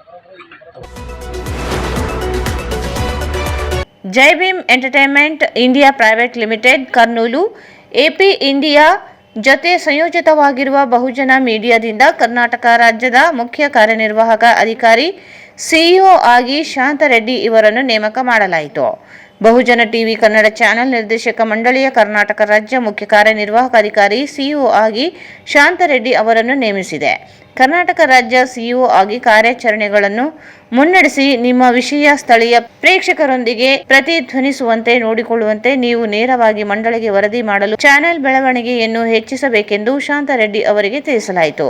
అన్నగారు శాంతారెడ్డి గారికి Karnataka state Bahujan TV Kannada channel నడుపుకుంటకు పూర్తి పర్మిషన్ ఇస్తున్నాము. ఆ స్టేట్కు సీఈఓగా ఎంటైర్ కర్ణాటక స్టేట్కు సీఈఓగా పెడుతూ ఆయన చేతుల్లో పెడుతున్నాం. దీన్ని ఎక్కడ కూడా డ్యామేజ్ కాకుండా మరి ఈటీవీ, టీవీ9, సాక్షి, ఏబిఎన్ లాగా మన బహుజన్ టీవీ కూడా కర్ణాటక స్టేట్ విస్తరించాలని మనస్ఫూర్తిగా కోరుకుంటూ ఆకాంక్షిస్తూ అన్నగారికి ఈ ಇಂದು ಜಿಲ್ಲಾ ಕಚೇರಿ ಆವರಣದಲ್ಲಿ ಅರುಣಾಂಶು ಗಿರಿ ಐಪಿಎಸ್ ಪೊಲೀಸ್ ಅಧೀಕ್ಷಕರು ರಾಯಚೂರು ಅವರ ಮುಂದಾಳತ್ವದಲ್ಲಿ ಸಂಚಾರ ನಿಯಮಗಳ ಕುರಿತು ಜಾಗೃತಿ ಕಾರ್ಯಕ್ರಮ ಹಮ್ಮಿಕೊಳ್ಳಲಾಗಿತ್ತು. ಕಾರ್ಯಕ್ರಮದಲ್ಲಿ ರಾಯಚೂರು ಜಿಲ್ಲಾ ಪೊಲೀಸ್ ಇಲಾಖೆಗೆ ಖಾಸಗಿ ಸಂಸ್ಥೆಗಳ ಮುಖ್ಯಸ್ಥರಾದ ಶ್ರೀ ಹರಿಯಂತ ಜೈನ್, ರಮೇಶ್ ಡ್ರೆಸ್ಸೆಸ್, ಶ್ರೀ ಶಿವಯ್ಯ ಉಸ್ತುವಾರಿಗಳು, ಡಾಕ್ಟರ್ ಅಗರ್ವಾಲ್ ಆಸ್ಪತ್ರೆ ಹಾಗೂ ಶರಣಪ್ಪ ಸಿಎಂಆರ್ ಮಾಲ್ ಮ್ಯಾನೇಜರ್ಗಳ ಅವರ ಸಂಚಾರ ನಿಯಮಗಳ ಕುರಿತು ಜಾಗೃತಿ ಮೂಡಿಸಲು ಇಲಾಖೆಗೆ ಉತ್ತಮ ಗುಣಮಟ್ಟದ ಬ್ಯಾನರ್ಗಳು ಹಾಗೂ ಬ್ಯಾರಿಕೇಡ್ಗಳನ್ನು ನೀಡಿದ್ದು ಸಂಸ್ಥೆಗಳಿಗೆ ಜಿಲ್ಲಾ ಪೊಲೀಸ್ ವತಿಯಿಂದ ಗೌರವಿಸಿ ಸನ್ಮಾನಿಸಲಾಯಿತು. ಕಾರ್ಯಕ್ರಮದಲ್ಲಿ ಪಾಲ್ಗೊಂಡಿದ್ದ ಸ್ಕೌಟ್ಸ್ ಮತ್ತು ಗೈಡ್ಸ್ ವಿದ್ಯಾರ್ಥಿಗಳಿಗೆ ಅಭಿನಂದನೆ ಸಲ್ಲಿಸಲಾಯಿತು. ಕೊನೆಯಲ್ಲಿ ಮತ್ತೊಂದು ಮುಖ್ಯಾಂಶಗಳು. ಸ್ವಾಮಿ ವಿವೇಕಾನಂದ ಜಯಂತಿ ಅಂಗವಾಗಿ ಸ್ವಚ್ಛತಾ ಓಟ. ವಿವೇಕಾನಂದ ಆದರ್ಶಗಳು ಯುವಕರಿಗೆ ಸ್ಫೂರ್ತಿ. ಜಿ. ಕುಮಾರ್ ನಾಯ್ಕ್.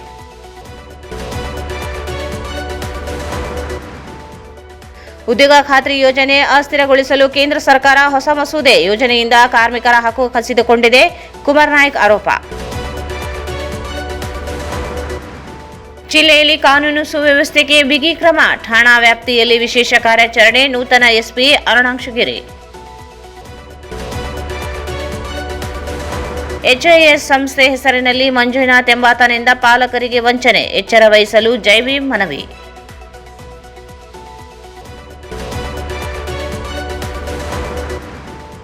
ದೇವದುರ್ಗ ಶಾಸಕಿ ಜಿ. ಕರೇಮ ನಾಯಕರ ಬೆಂಬಲಿಗರಿಂದ ಬೆದರಿಕೆ. ವಿಶ್ವನಾಥ್ ಬಲಿದವ ಆರೋಪ.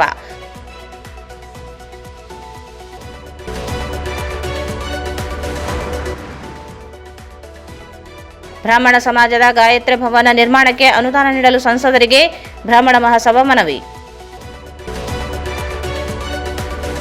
ಸಮಾಜ ಕಲ್ಯಾಣ ಇಲಾಖೆ ವಸತಿ ನಿಲಯಗಳ ಆಹಾರ ಪೂರೈಸಿದ ಏಜೆನ್ಸಿಗೆ ಹಣ ಬಾಕಿ. ನ್ಯಾಯಾಲಯದ ಆದೇಶ ಮೇರೆಗೆ ಪೀಠೋಪಕರಣ ಜಪ್ತಿ.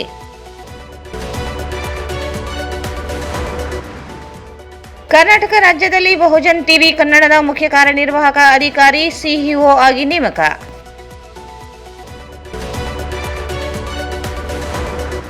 ಮತ್ತು ಅರುಣಾಂಶು ಗಿರಿ ಐಪಿಎಸ್ ಪೊಲೀಸ್ ಅಧೀಕ್ಷಕರು ರಾಯಚೂರು ಇವರ ಮುಂದಾಳತ್ವದಲ್ಲಿ ಸಂಚಾರ ನಿಯಮಗಳ ಕುರಿತು ಜಾಗೃತಿ.